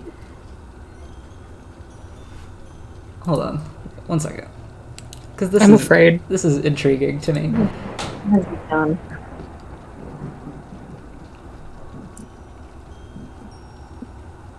I'd like you to make a performance check. Whoa, oh, okay. It's charisma, isn't it? Oh yeah, it is. That's an 18. 18. As Erithar, you begin to walk up, starting to take a closer look, hoping to figure out anything before you mess with anything. Gore just reaches up a hand and just starts on this stone panel on the front of it. He kind of just jiggles it around and tries to move it and tries to mess with it and see if it's doing anything, and you're just standing there like, what the fuck is he even doing? Before he just kind of starts hitting on it a little bit and moving it, before Gore, you start to feel it almost slide in place, as if, you know those toys as children where you could like move a thing up a channel and down a channel and stuff like that? You start to move it in place and feel the directions that it can go, and then if you go this way and then that way and then this way, it can spin. And so you just kind of start messing with it as Erithar. You just stand there in shock as he just starts fucking with this door somehow. Before Gore, you start to spin it in a certain place and it moves back and it moves up and it moves back down, and you turn it again, and the panel sinks into the door and flips. Now, instead of a plain stone thing in front of a window, there is a painted piece of stone that has an arrow that points towards the seam in the door.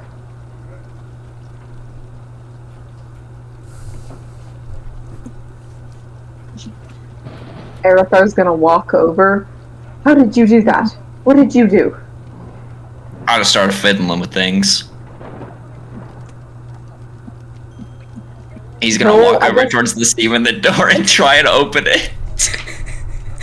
You go to the seam in the door and you look it down at the metal, like gold filigree door handle, and you grab it, and the door, you grab both the handles, and the door with the arrow on it, not the door with the plain piece of stone, fully opens.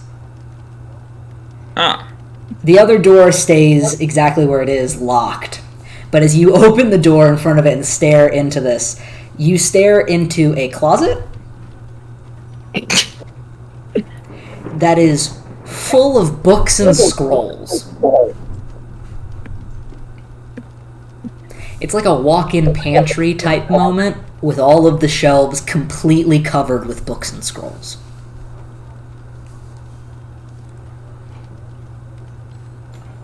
He kind of gestures inside to Erithar. He walks in there. There's no person in there or anything. He's fully cursing under his breath. He's going to start to look through them. Okay. Investigation check. Dodie heads toward the door and gives him a hand. Alright. Do you want to just take advantage? Yeah. That was a dirty 20. But Oh, Or you can make a separate check. yeah. cool. That's Or is a also 16 for me. 16. he's gonna wander over to the other stone pillar. The other piece of stone on the door. You're just gonna start fiddling with it? Yup. Make a performance check. That's a dirty 20. As the two of you begin to peer into this short, like, closet-type space, you suddenly hear outside the door, and you peer over as Gore is just standing in front of this thing, just blank stare, just messing with it. As Gore, you start to do the same thing as the other one, just kind of feeling it out, seeing what happens. It turns, it twists, it moves, it slides back and forth, it slides up and down, it turns at an angle, just moving shit around, just keeping going with it, just messing with it, tapping on it, kind of slamming it back into place when it pops back out, until all of a sudden something sounds like it clicks and it sinks into the door and flips over, now pointing an arrow back towards the seam in the opposite direction, 2 arrows pointed towards each other. Huh. He's gonna wander over to the door while they're looking and open it. You reach down towards the door handle, no longer locked, and open it. This side has a nearly identical closet, though instead of being full of books and scrolls, it is full of instruments.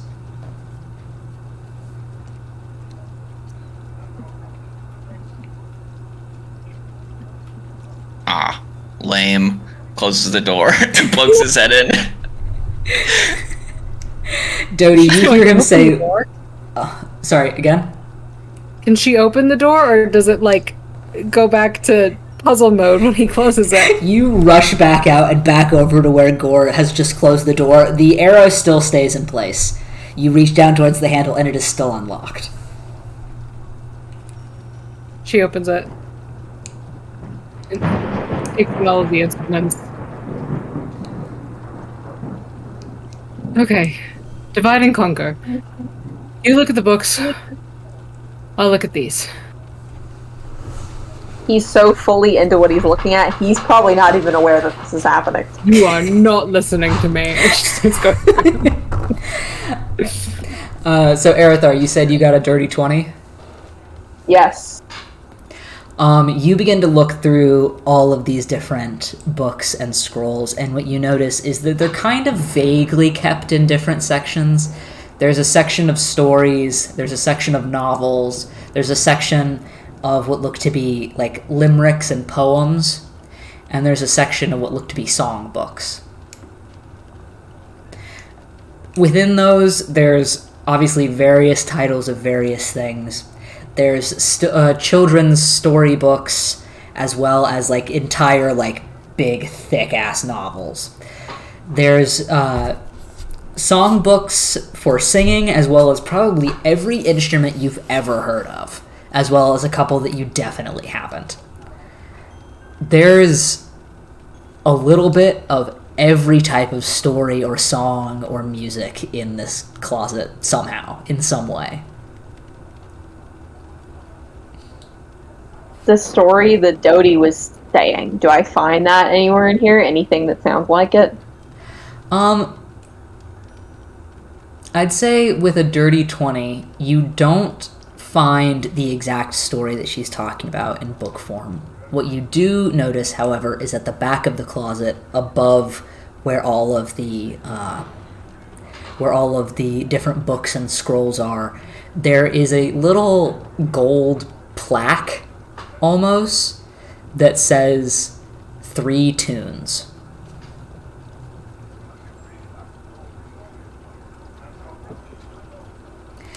Dodie, in your closet, you begin to look around, and you can see that these instruments are also vaguely broken up into different sections. There's string, there's brass, there's percussion instruments, there's a couple instruments that you've never seen before in your life, and you don't know what they do or how they're played, but they're definitely weird looking. There's a lot of stuff in here. Nothing vaguely purple and shimmery. That would be just so convenient if it was just in a broom closet. Nah, they all look like pretty normal instruments. What was your roll? Okay. You said 17? That sounds right. 16, 17, something like that. Okay. 17. Okay. Kind of pokes your head back. These look completely normal. What have you found? This is so fucking stupid.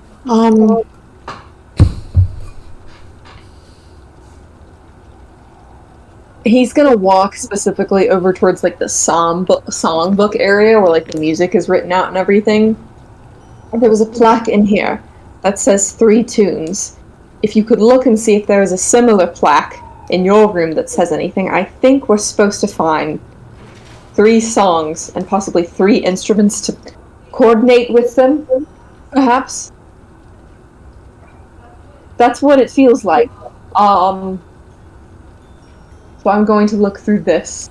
If you could look for anything, I'm sure it's just going to say 3 tunes again on the plaque. There's a plaque in there. But if it says something different, please let me know. She looks to see if there's something there. Now that he's pointed it out, you do notice this little tiny plaque at the top of the closet that says 3 friends.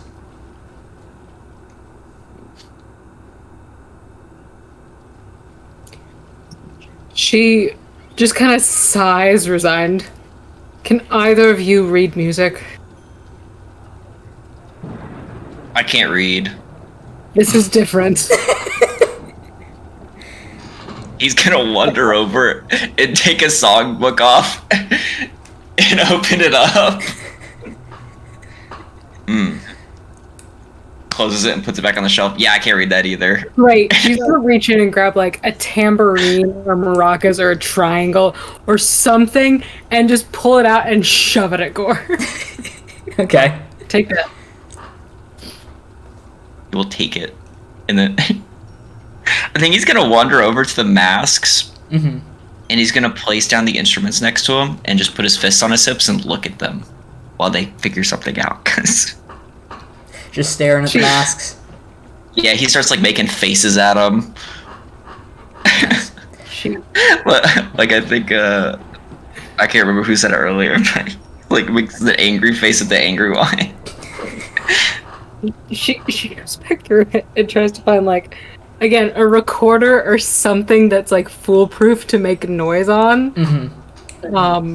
Finds it and just holds it out to Arathar. He takes it. And then she points at the plaque. I wish I was dead.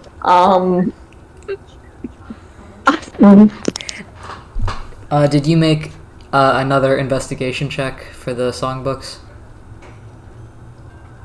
I did. He's gonna walk over toward the neutral mask. Can I leave that be for now? Because if this is as simple as I think it is, I'm gonna kill you. Okay. Yeah. Is there a violin in here? Yes. I'm just gonna grab it. Okay. Walk over to the happy face. Even though she also wishes she was dead. Yep. Okay. Gore will pick up his triangle. I guess go over to the angry face. I think that as long as we all play something completely different, it'll be fine. I can't read music. Gore can't read at all. I assume, Arathar, from your silence, that you also can't read music. No. Great. Because apparently, when my soul was split into 2 separate people, only one of them got that gene. It's fine.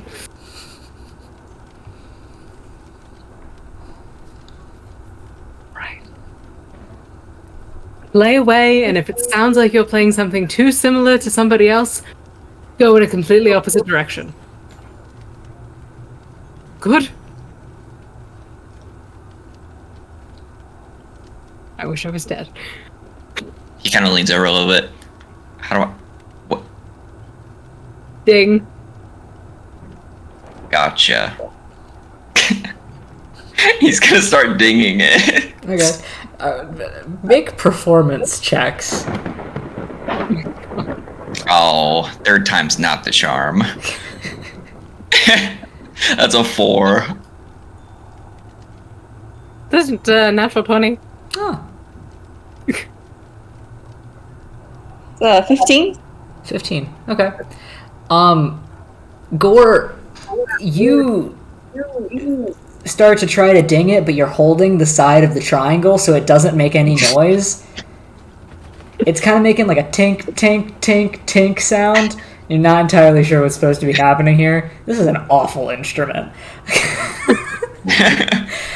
Arathar, you start to try to play a little thing. You kind of mess around. You somehow stumble into hot cross buns.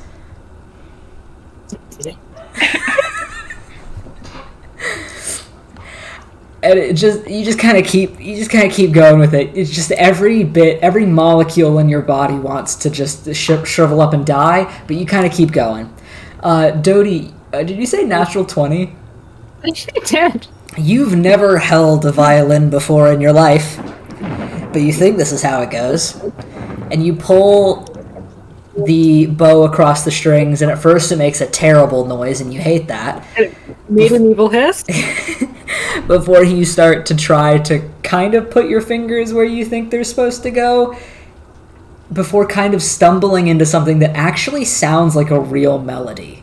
It's not complex and it's not fancy in any way, but it actually sounds pretty decent. It could pass for a real song if you needed it to. You have no idea what you're doing, and you have no idea if you'll ever be able to do this again, but for the moment, you kind of fall into a rhythm with it. Kind of trying to mimic what you heard before, at least, and managing to get pretty damn close. As you do so, it's kind of invigorating in a way, being able to do something so well on the first try. Something like that hasn't happened in a very long time for you. And it fills you up with a small bit of pride. And after a moment of playing, kind of tuning out the absolute awful sounds that are happening down the way, you kind of close your eyes for a second, or at least squint a little bit. And you start to notice a bit of light. In front of you on the mask, it starts to glow a gentle lavender color. And you hear something behind you on the long wall click into place. You stop playing suddenly, hearing it, the rest of you doing as well, and the mask continues to glow a gentle purple. The other two masks not doing jack shit whatsoever.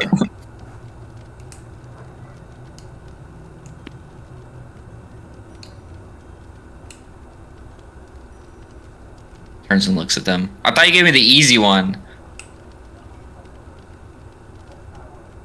What? Clink, clink, clink. She Did walks I over, wheel? like, moves his hand so that he's holding it correctly, and then hands him the stick again. Just rings around the inside. It looks at the mask.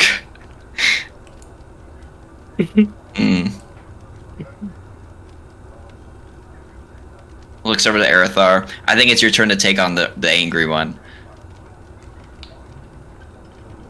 Did he hear the door click from wherever something clicked? The wall behind you, all three of you heard it. Something clicked into place.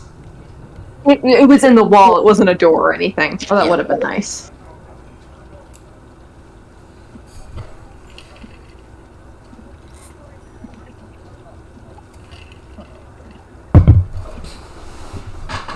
I guess we can attempt to switch places. And I guess we'll go over to the angry one and try it again. Okay. Dodie, can you make a insight check as well? Yes, of course. 18. 18.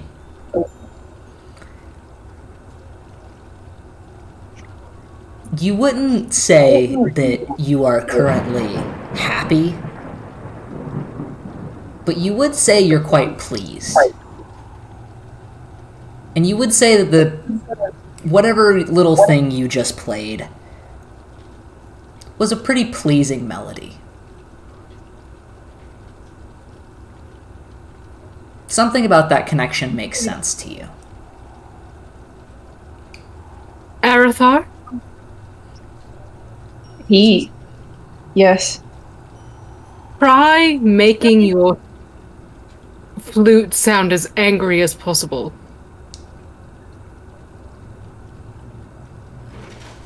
Just trust me. I'll make a performance check, Yep. I guess. Make a performance check. Yeah, okay. Gore will try also on the middle mask. To play your triangle neutrally. Yeah, he'll go a little bit slower. Ding, ding, ding, ding, ding, ding, ding, ding. Make a performance check. 17. 17, okay. 15. 15. Arithar, you step up to the angry mask, and you look down at... Is it a recorder or is it a flute? What's happening?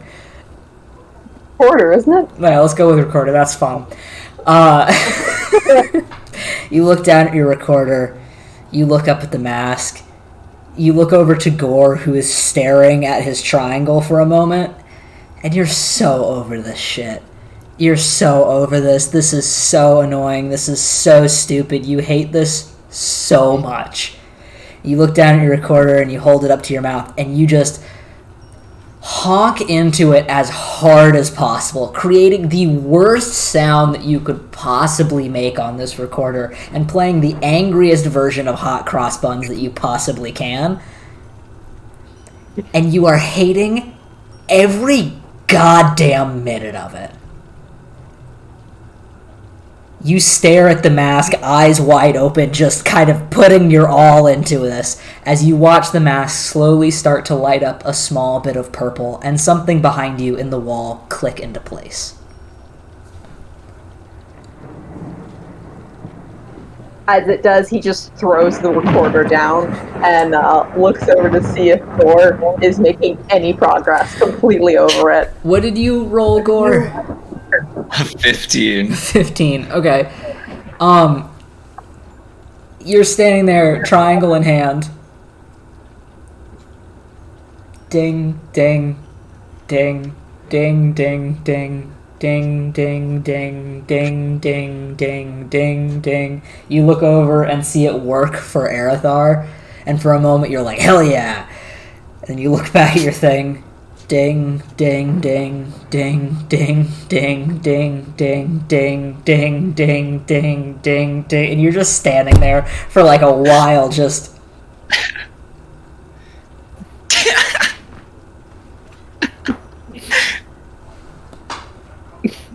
He looks over towards the two of you as you're just staring at him. And after probably close to like 3 minutes of him just... The mask slowly starts to light up purple. He throws his hands up. Yes! And something behind you in the wall clicks into place. Suddenly the room shakes, the whole room as if it's vibrating for a moment, and you all turn around, Gore still holding your triangle in your hand, as the 4 wooden panels on the back wall start to rotate and pull out of place and suddenly start to slide away like a kind of accordion door and just pull back, revealing a completely different room on the opposite side. As the wall begins to pull back, you see now what opens up into almost a balcony-like room. There's a bit of wooden floor and painted wooden walls, and again, more of these giant wooden columns. But beyond that, there's a large seating area, kind of almost like, like a couch pit. It's like almost a couch pit in certain areas, and then others where there are just large cushions set about in different shades of purple and gold. And beyond that, you see a large wooden, like half-circle balcony that looks out over the fjords below. You see large storm clouds. Though standing in front of all of that is a person. A very, very tall man with large, broad shoulders and kind of reddish-brown hair that's pulled back partially into a braid with the rest of it that falls over his shoulders, and a thick, similarly colored beard that comes to a point where it is tied in a braid. And the bottom half of a giant draft horse. Oh, another one. As he stands there, his hands on his hips, question mark, as he looks towards... God, he has 2 sets of ribs. As he looks towards the three of you, seemingly kind of impressed as the doors begin to open and make way. He nods towards the three of you. Pretty decent. This is an emergency.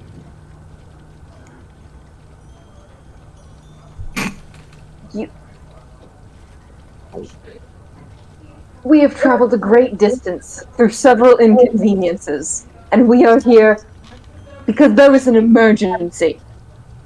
And you have us playing instruments, instead of just opening the door to allow us to see you.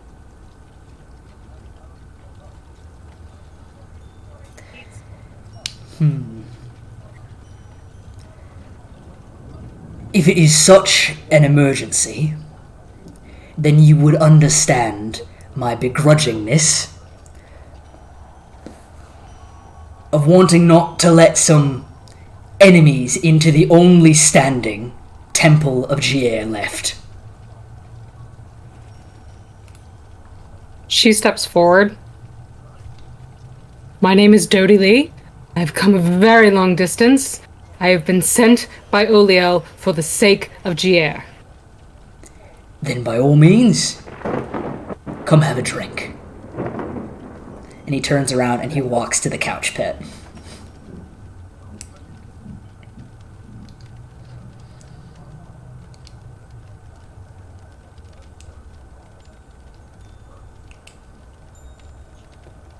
Good.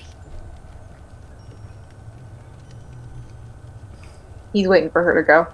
Great. She follows him. You walk in and you can see now the lightning in the distance taking on more of a purplish bluish hue than normal. He walks over to the couch pit, kind of settling down, and then before getting down to fully sit, fully kind of within what is very clearly a sizable enough divot for him to fully fit his horse body into, before motioning to a small table that is set within all of these cushions. You can see in the center of it there is almost what looks like a cauldron set with a fire underneath it, and what looks to be wine mulling in the middle, with several spices and fruits floating in the bubbling wine.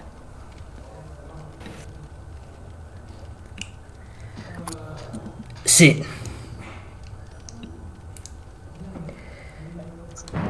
We take our precautions quite seriously. Of course you must do.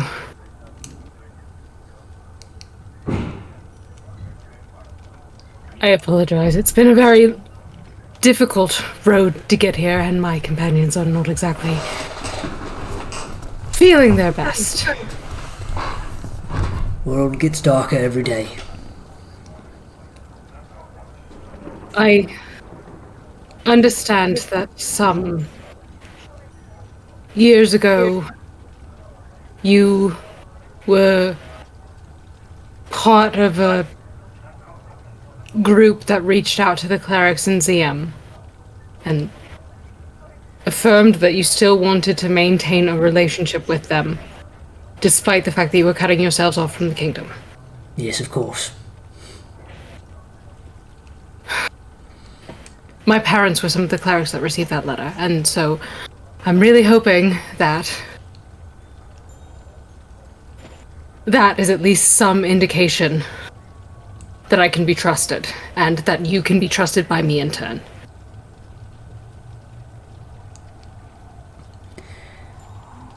We here have never had a problem with the people of Ziam.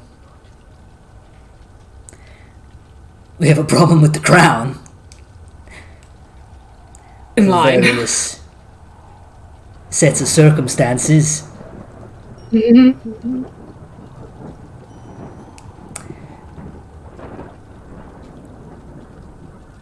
And our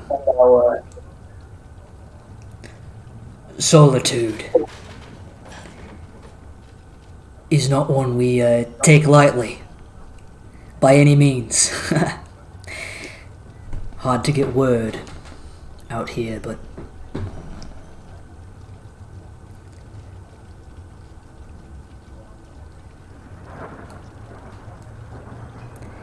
he leans over, pulling out several small cups, and takes out a large wooden ladle and begins to ladle out some of the mulled wine.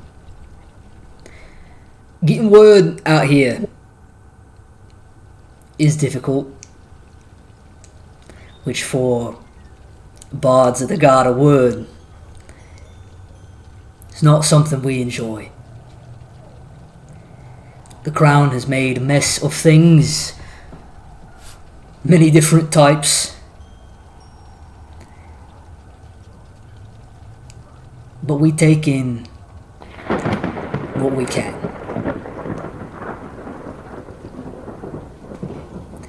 If there is in fact an emergency, and there is some way for bards like us to help, then we'll try. Like I said, the world grows darker every day. I'm sure that you've noticed the impending storm clouds, and I don't know what, if any, kind of omens you've been seeing up here in terms of things leaking across the plains. Oh, for sure, yeah. It's happening, spreading up through the continent. Yes. How much do you know about it?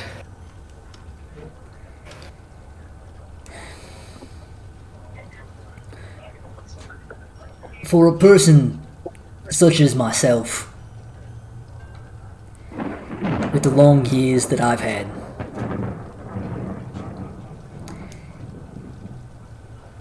it reminds me of histories, and it brings the inclination of the stories oracles have said recently. We don't have many oracles. I suppose you wouldn't. But we have a few, at least that we keep in contact with.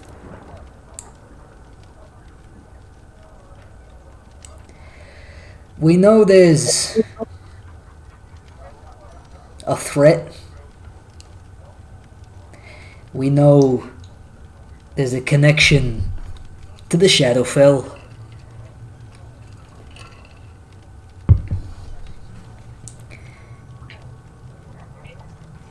And we know that it's connected to the crown.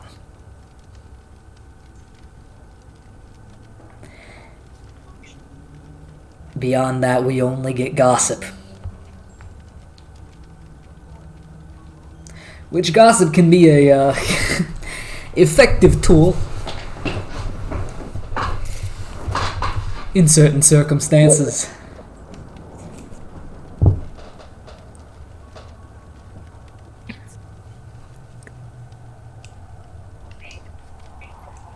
Forgive me if any of this is repeated information to you.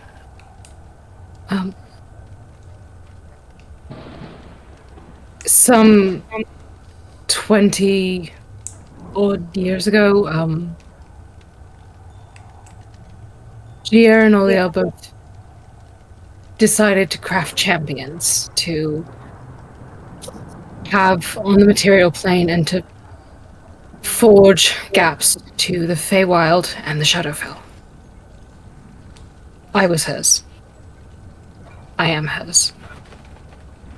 And there was another, a boy whose parents made some kind of offering to him or on his behalf regarding the Shadowfell. I don't know the exact details. I just know that some kind of offering was made, and he had an inherent tie when he was born, as I have one to the Feywild. But he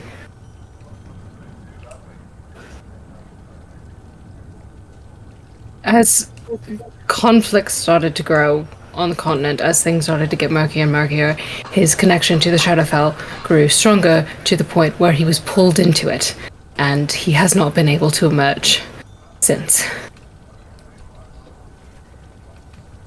And I began to receive visions of things that have happened and things that are about to happen and things that have not yet come to pass, and including bringing me to find him, entering the Shadowfell, and coming to realize that in that time, his tie to Gier has been completely severed, almost. For the last 15 years, he's been in there. And he's lost all sense of purpose to the point of destruction. She kind of gestures outside at the clouds. And what we have to do is to reform that tie. And we've been told through our study that there is some legend of some kind of focus that we might be able to take to him that would reconnect them and, if not undo, at least prevent further mayhem.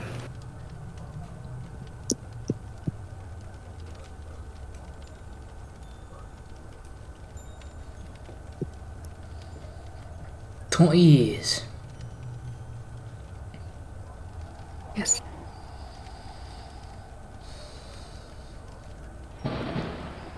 Coincidences, the lot.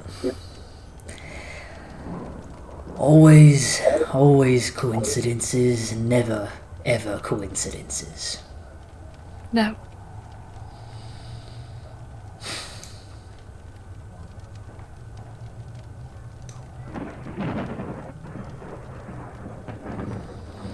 Making some connections in my brain. I'm sure. History seems clearer with context.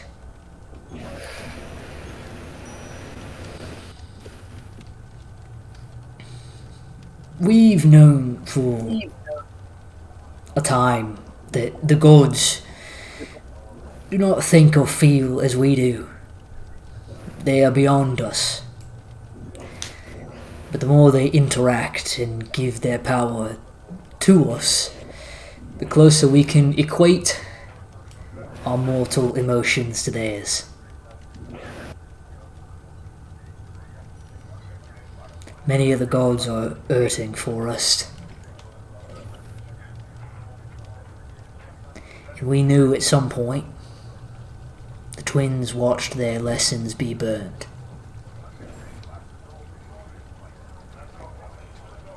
As well, the whole fuck up with the crown and all that business in the north.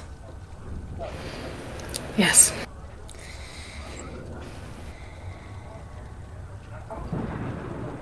Crown can't ever help overstepping their welcome.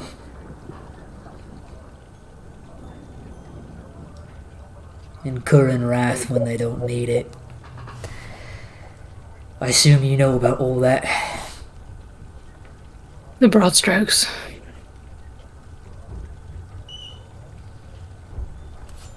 I think we may be able to help you with the focus and connection. But just for your own knowledge, since I maybe have a little bit of a personal vendetta against the crown. And since you apparently know broad strokes. What happened in the north was several people's fault. A handful of kingdoms in Diamount seemed to overstep their welcome on land that was spoken for. And because they didn't understand the land that they stepped on, they broke some things. It's not my business to peer into confidential business, but I know gossip, and gossip strays beyond just word. But whatever they did not make the gods happy either.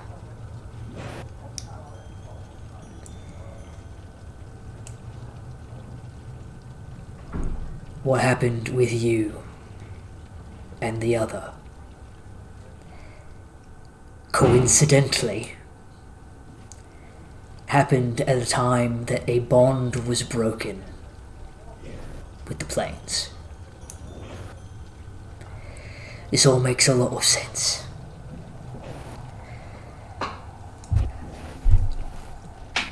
By this point, the three of you can hear outside in the rest of the temple, as things start to pick up.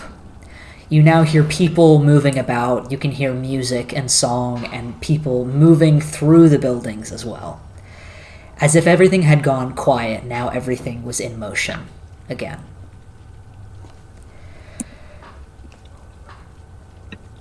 I think I know the artifact that you might be looking for, but I'll have to find our resources for it. Probably won't be something, he looks out towards the window and how it's pitch black outside, that we can do this evening.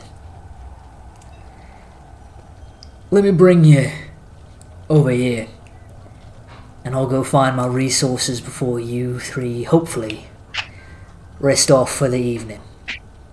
Come this way.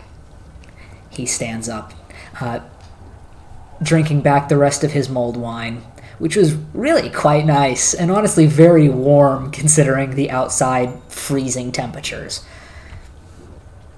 He walks through, he pushes open kind of this swinging set of doors and walks through down into what appears to be a long, corridor. He turns back to see the three of you following, which I'm assuming you do. And he walks kind of around and then down a short set of stairs to another kind of archway with another set of double swinging doors. He turns back one more time to make sure that you hadn't stepped off into one of the other hallways and steps through the doors. As you follow behind, you now step out onto a stone floor instead of wooden. There's a large wooden overhang in this kind of room that has several benches and pillows to the side, as well as what appears to be a large cabinet built into the wood. But as you look out towards this main part of the room, you see where the stone part of the floor, this raw stone floor, gives way to a magnificent, crystal clear, heated spring.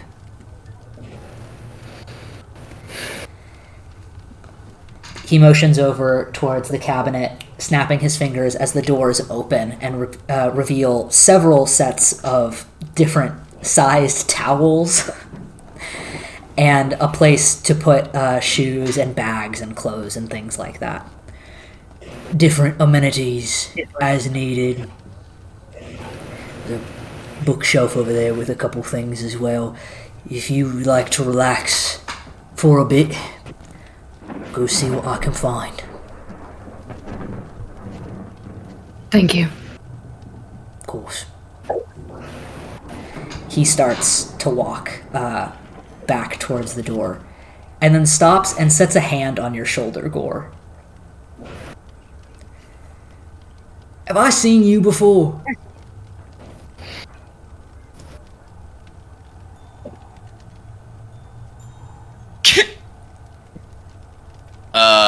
I don't think so. I would like to make an insight check. Make an insight check. Oh, thank God. Yeah. 16. You have never met this man before in your life.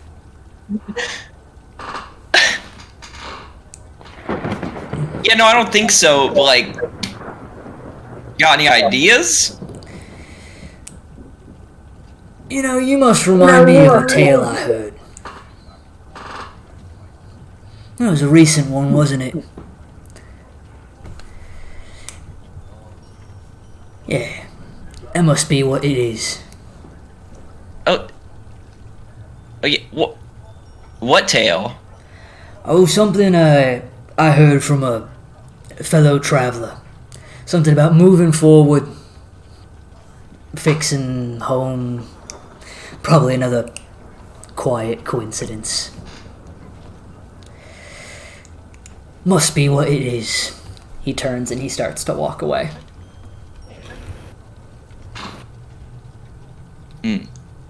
He walks out through the swinging double doors, and you hear the sound of his hooves get quieter and quieter. And the three of you are left at this serene crystal pool. Or shrugs. Immediately walks to the edge, takes off his shirt, and just jumps in.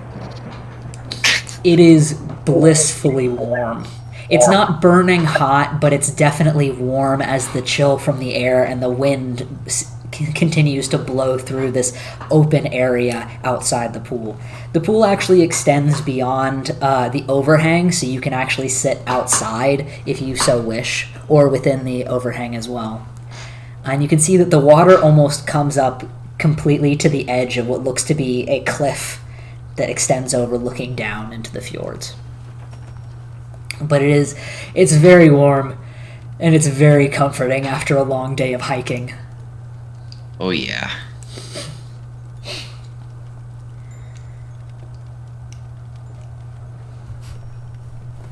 Jody starts the very methodical process of removing her armor, making sure every piece is accounted for and looks good. Trying to come up with a plan of attack in her head here. Eventually... Did I pause? Did I freeze? No, you're good. No, you were just funny. Coming up with a plan of attack, before eventually settling on taking almost everything off, keeping on a couple things, and holding a towel around herself until she gets into the water and submerges herself to about this point. Yeah, it is. The water is so nice. It's so nice, and where your elbows and your shoulders and your biceps are aching from holding on to that rock wall, even the joints in your fingers seem to soothe themselves in the water. As you get in, you can almost smell a slightly herby smell as well, like something kind of like eucalyptus or mint that's in the water, but it's just really nice.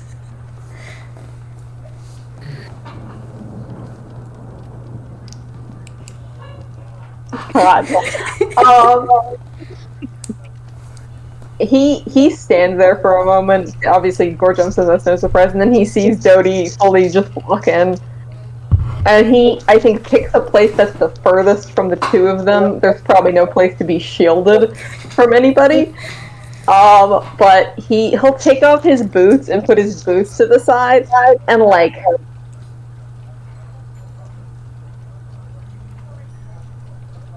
roll up his pant legs and put his legs in there and probably roll up his sweet sleeves and put his arms in there and splash them on his face. It's real nice. It's really, really nice. There, you sit kind of by a column so you can kind of halfway shield yourself, and you continue to glance over at everybody in the thing full of towels and different bits and bobs, and you just kind of get some water on your face, which feels so nice with how wind-chapped your skin feels. I think after a second of that, he'll go and get a towel and do what Dodie did and pull off trying to shield himself as much as he can, just pull his shirt off and his pants off, completely wrap himself, and get in the water and make sure he's completely submerged before he pulls it off, and he just sits there. There is like a ledge seating that goes around nearly the entirety of the pool, and there are places that are deep enough to kind of stand within the water, as well as shallow parts that kind of let you, like, the shallow end of the pool, where you can stand up fully out of the water if you need to. So you're all kind of scattered about in the water. The thunder and the lightning continues outside, and the wind doesn't seem to let up whatsoever, but it is very peaceful in this place.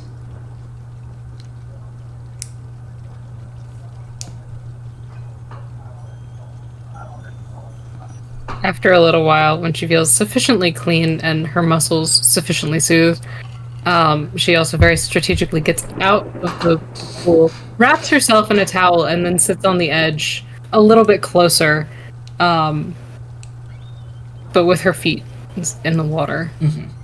Very much not looking at Arathor, but in his general proximity now. Mm-hmm. Close enough that you can, talk to the person without yelling, but not close enough that you can see through the water. Exactly. Mm-hmm.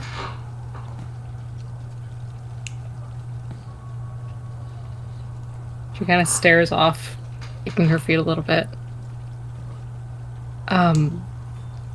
Did your front get scraped up at all when I pulled you up? A bit. I'll be fine.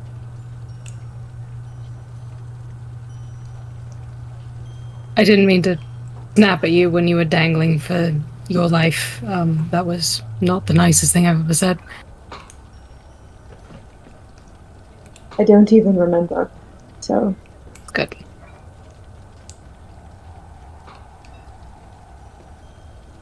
At least you tried to help me. And he says that and very pointed, kind of looking over at A Gore, little bit louder. and then looking back down at the water. Yep. I like to think they're talking right here, and it's just Gore floating back and forth on his back.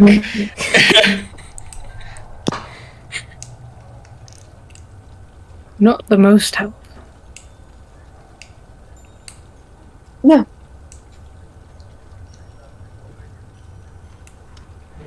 Can I ask you a really blunt question?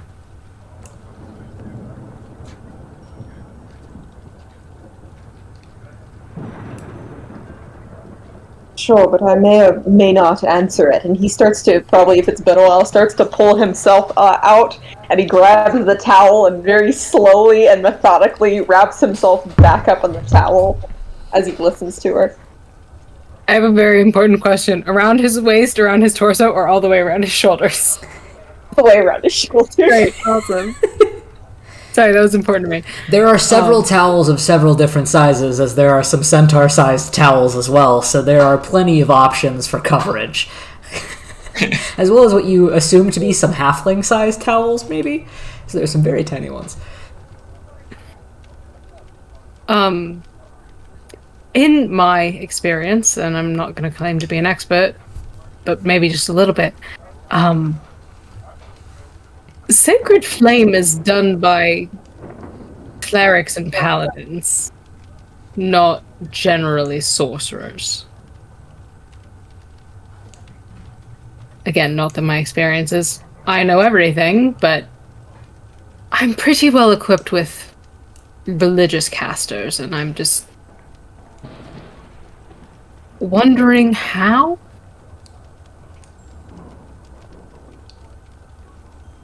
I mean, you claim to have no real connection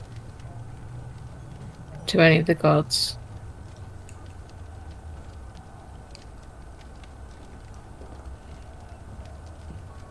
Well, I don't, I'm not religious. No. There's a couple of different sorts of sorcerers. I'm what the people on this plane call a divine soul sorcerer. My type of sorcery, you have your draconic sorcerers, wild magic sorcerers. A lot of that is either hereditary or you're just born with it. Yes. I'm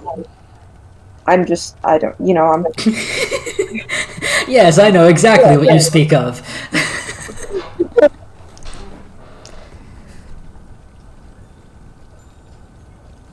Mine probably has, well, not probably, it has to do with the sort of plane that I'm from, just my origin in general. What plane would that be? The ethereal plane. Right. Sorry, you told me that. But it probably more so had to do with my role, because I was in the celestial plane for a bit. Probably She was like this number.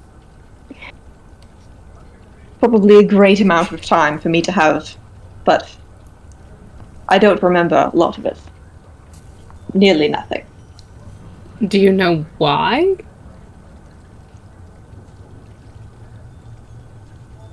My role was that of a messenger in between those two planes. So, aside from that, I don't know. But you don't have any memory of this. No. So how do you know about it?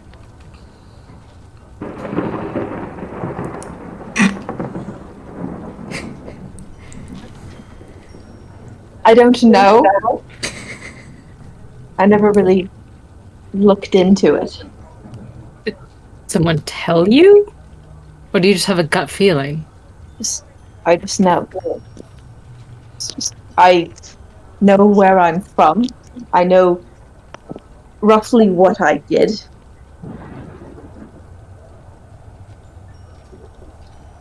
I don't know anything beyond that. And I know that I chose to leave. I don't know why, but I'm sure it was to do something.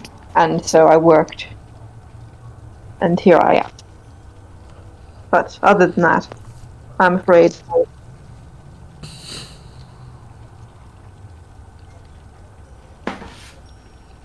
You were a messenger to the celestial plane? yes. Fuck off.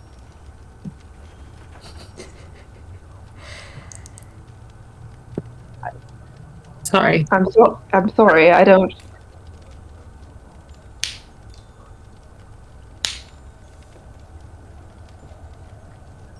I just find myself a smidgen jealous that things can be, or were, so clear for some being. At least all packaged up in a tidy, neat little message.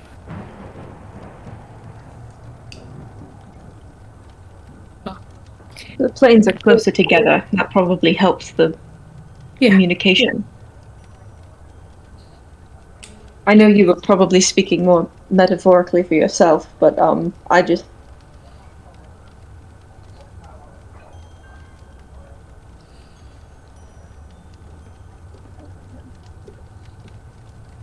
Can I ask you another question? you seem to have a lot of them. Sorry, I can Okay, stop. it's just something I noted. But yeah,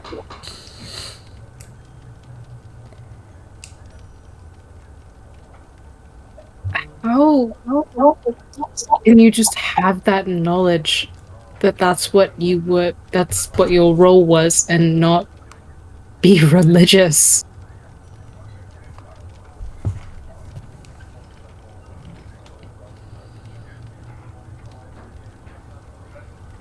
it wasn't the first thing that I stumbled across. What I stumbled across was science and magic and ways to. Well, the first thing I did was learn as much as I could about the world and the continent that I was on before I decided what I was going to do, and I just followed the thing I was the best at. It was learning. But science and magic, those are all things that are inherently tied, given to us by the deities, and learning is, if it's something that you are so passionate about, then I mean, she's right there. It's not for me.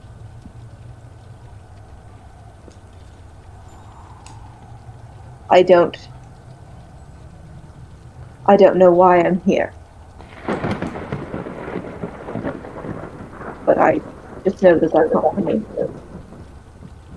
But given our situation, it seems as if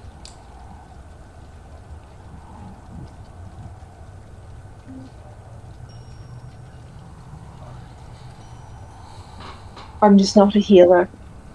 And when you're a healer, that often ties to religion. Feels a bit strange. But it's not for me. Right.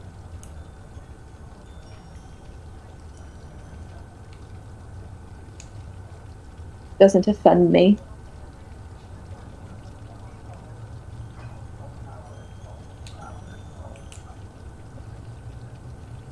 Doesn't offend me.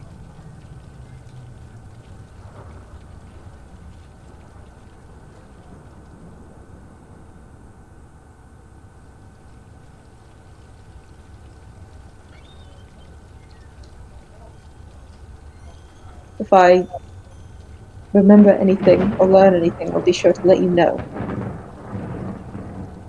As you seem a bit more interested in it than I do, you probably have better use for it anyway.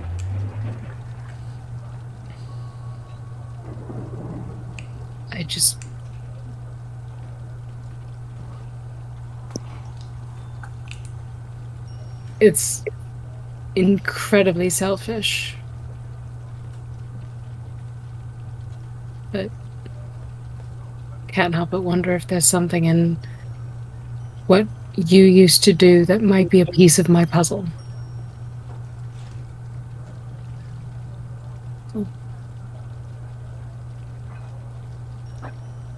It's not selfish.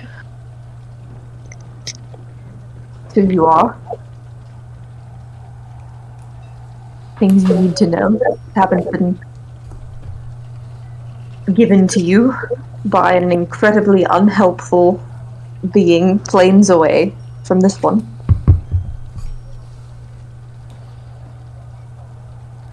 It's not selfish to want answers.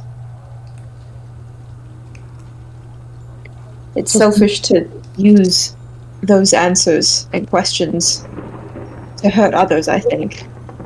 But you're trying to hurt someone and yourself.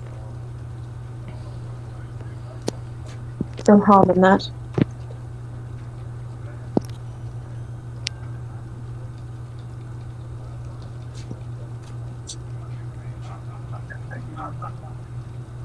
There's this really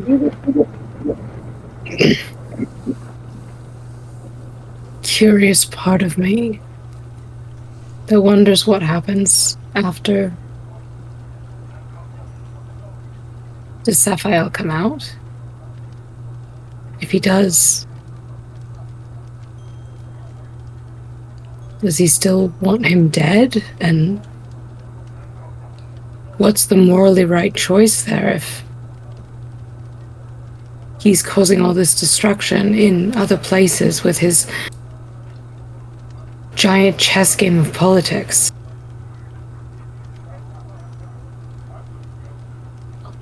I don't know. And then, of course, there's the matter of how much of that is skewed by my pain and my anger and my resentment.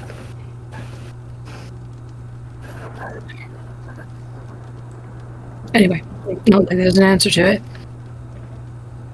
Just wanted to say it out loud.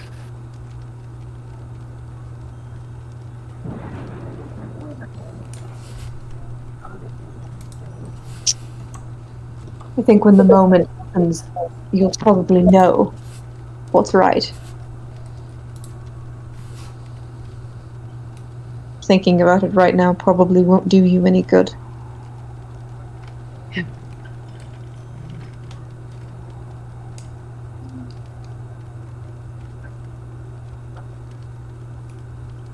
Gore's still just floating around. Yeah, I was about to ask. Yup. Gore, are you doing anything during this? Nah, he's being nosy, so he's just floating around acting like he's not listening. Nice. Yeah. The water does seem to, after a while, have some sort of healing property.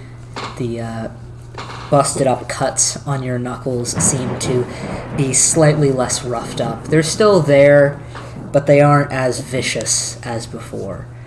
The scrape along your chest, Erithar, seems mostly healed. It's still bruised in places, but there's no more of those large scrapes anymore. You all continue to enjoy the warmth and the tranquility of this for a while. Gore, you continue to float around, enjoying the water. Erithar, Dodi, you sit for a while. There's puddles on the ground as well from where the two of you got out of the water, kind of collecting on this still somehow smoothed out but rough rock that surrounds the pool. It's interesting seeing the light from the candles in here reflecting in these little pools of water that are trailed about. As well, outside you can see that there are bits of snow beginning to fall. Lightly. Not a lot, just little bits. Little flakes that kind of trail down. It almost looks delicate despite the thunder and the lightning that exists in the clouds behind them.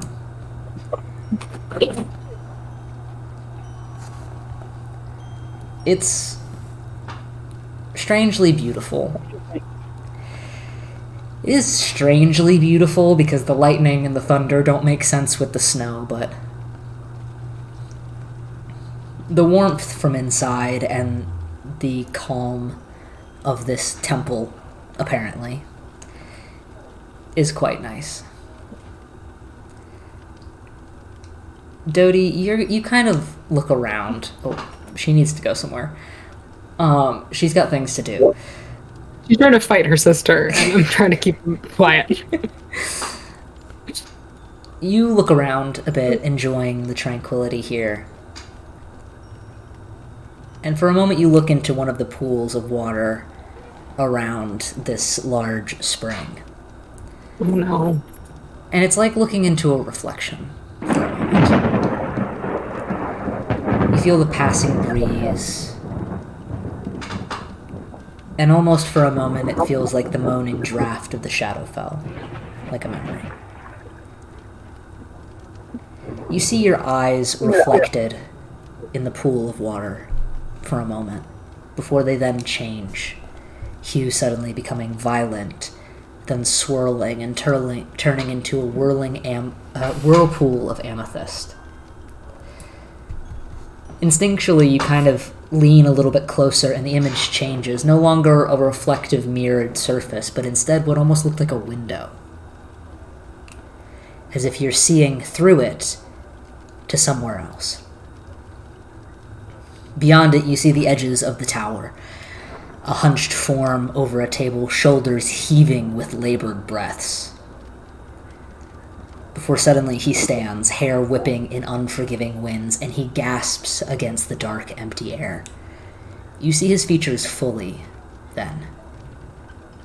But they're different. Mottled purples like bruising under his pale skin on his cheeks. Under eyes heavy with deep wine-colored bags, and the flush of pink on his lips and nose in the whipping wind bruised to near necrotic purple. That swirling in his irises, extending hypnotic patterns through the reddened whites of his eyes as he is heaving, trying, gasping in the air, like he's almost hyperventilating. Though you're looking through this pool like you're looking through a window, you start to hear the sound of the wind as well.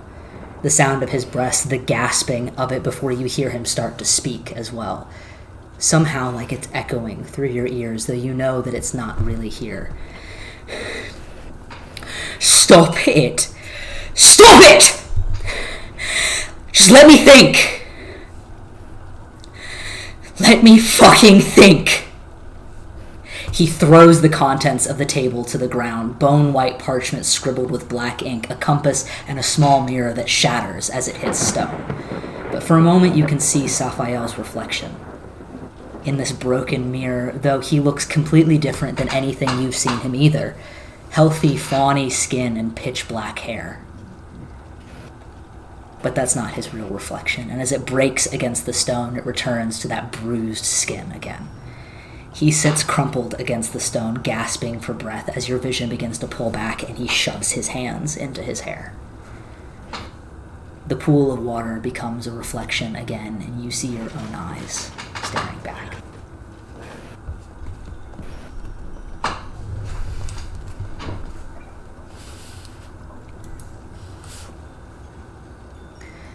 Erithar, you watch as Dodie kind of begins to look around and then look into a pool of water, and then almost seem to zone out a little bit before jumping slightly and looking around again.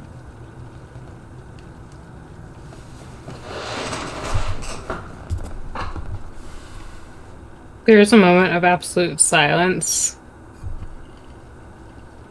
where he can probably hear the sound of 2 teardrops hitting the surface of the water. Hey, boss, how's it going? Sorry. Excuse me.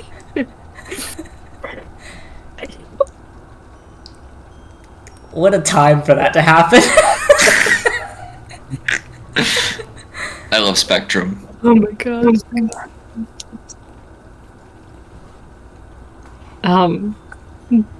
But when she looks up, her face is pulled back into God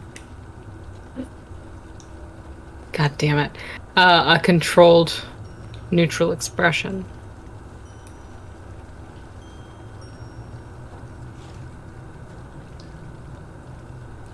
He's getting worse. And time's running out.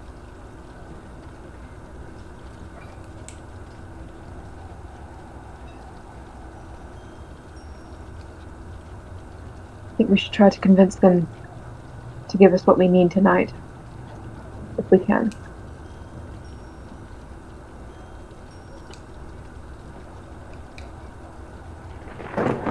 I don't think we should waste time tomorrow.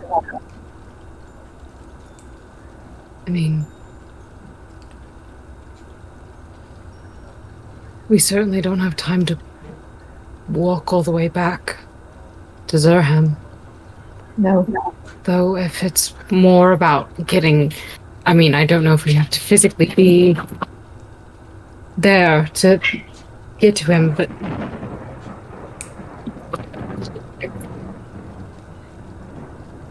Yes, we should see if they can help us tonight. Do you think we'd have to go to the capital? I don't know. Or do you think there's a way that we could get to him through here? That might be questions we can ask them. Yes.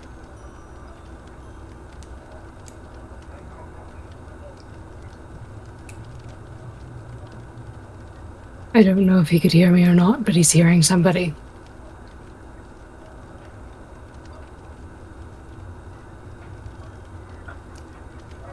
Then we definitely need to get him out of there.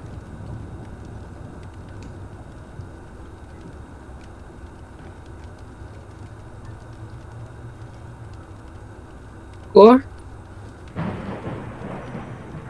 Yeah, what's up? How much of this have you been listening to?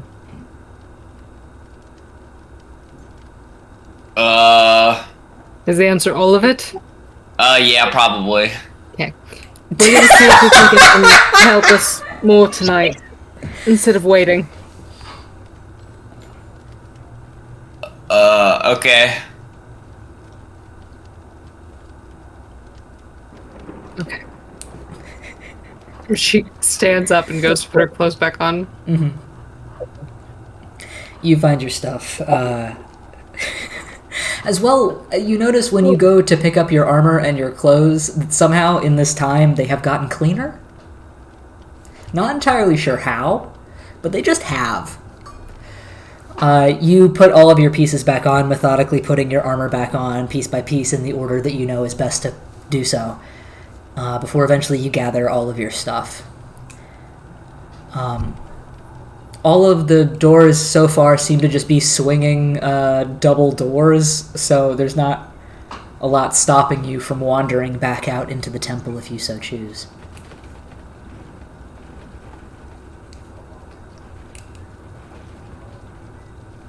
And should we just follow in the direction he went and hope for the best?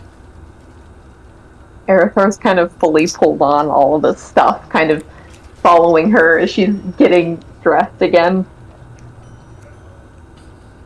Probably. I thought he said he would be back, but I don't think he will. Probably, admittedly, looking into things. But yes, I think we should go to him. Mr. Gore, we're leaving. Gore emerges from the pool. Moto style, just Yeah. Then puts his clothes back on. And then Moto. I just follows them. You pull your clothes on, getting out of the pool, and walk over to the double doors as well. You can hear in the distance now, as the three of you emerge and begin to walk out into the hallway, as the beginnings of drums start up as well. Seemingly a nightly routine, apparently. Again, it's the methodical, kind of almost meditative drum line that begins to echo out through the temple. And I think that would probably be a good place to stop, unless you guys are dead set on having one more conversation. I'm really hungry. Yeah, me too. You can tell. I feel I'm like that's also a hungry. pretty good stopping point. We'll Yeah. pick back up with you guys going to talk to Rorik again. Yeah. What a guy. Oh, the horse hole keeps your bones safe. Yeah. He sat in his horse hole so he could serve you wine. Okay. Love him.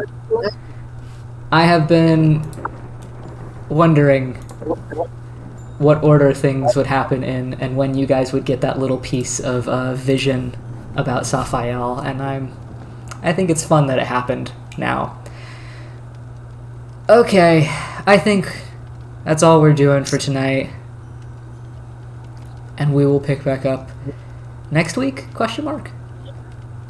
Unless anybody has any. There We can just- might be, but that's... Yeah, we'll figure it out later. Anyway, bye. Time for Denny.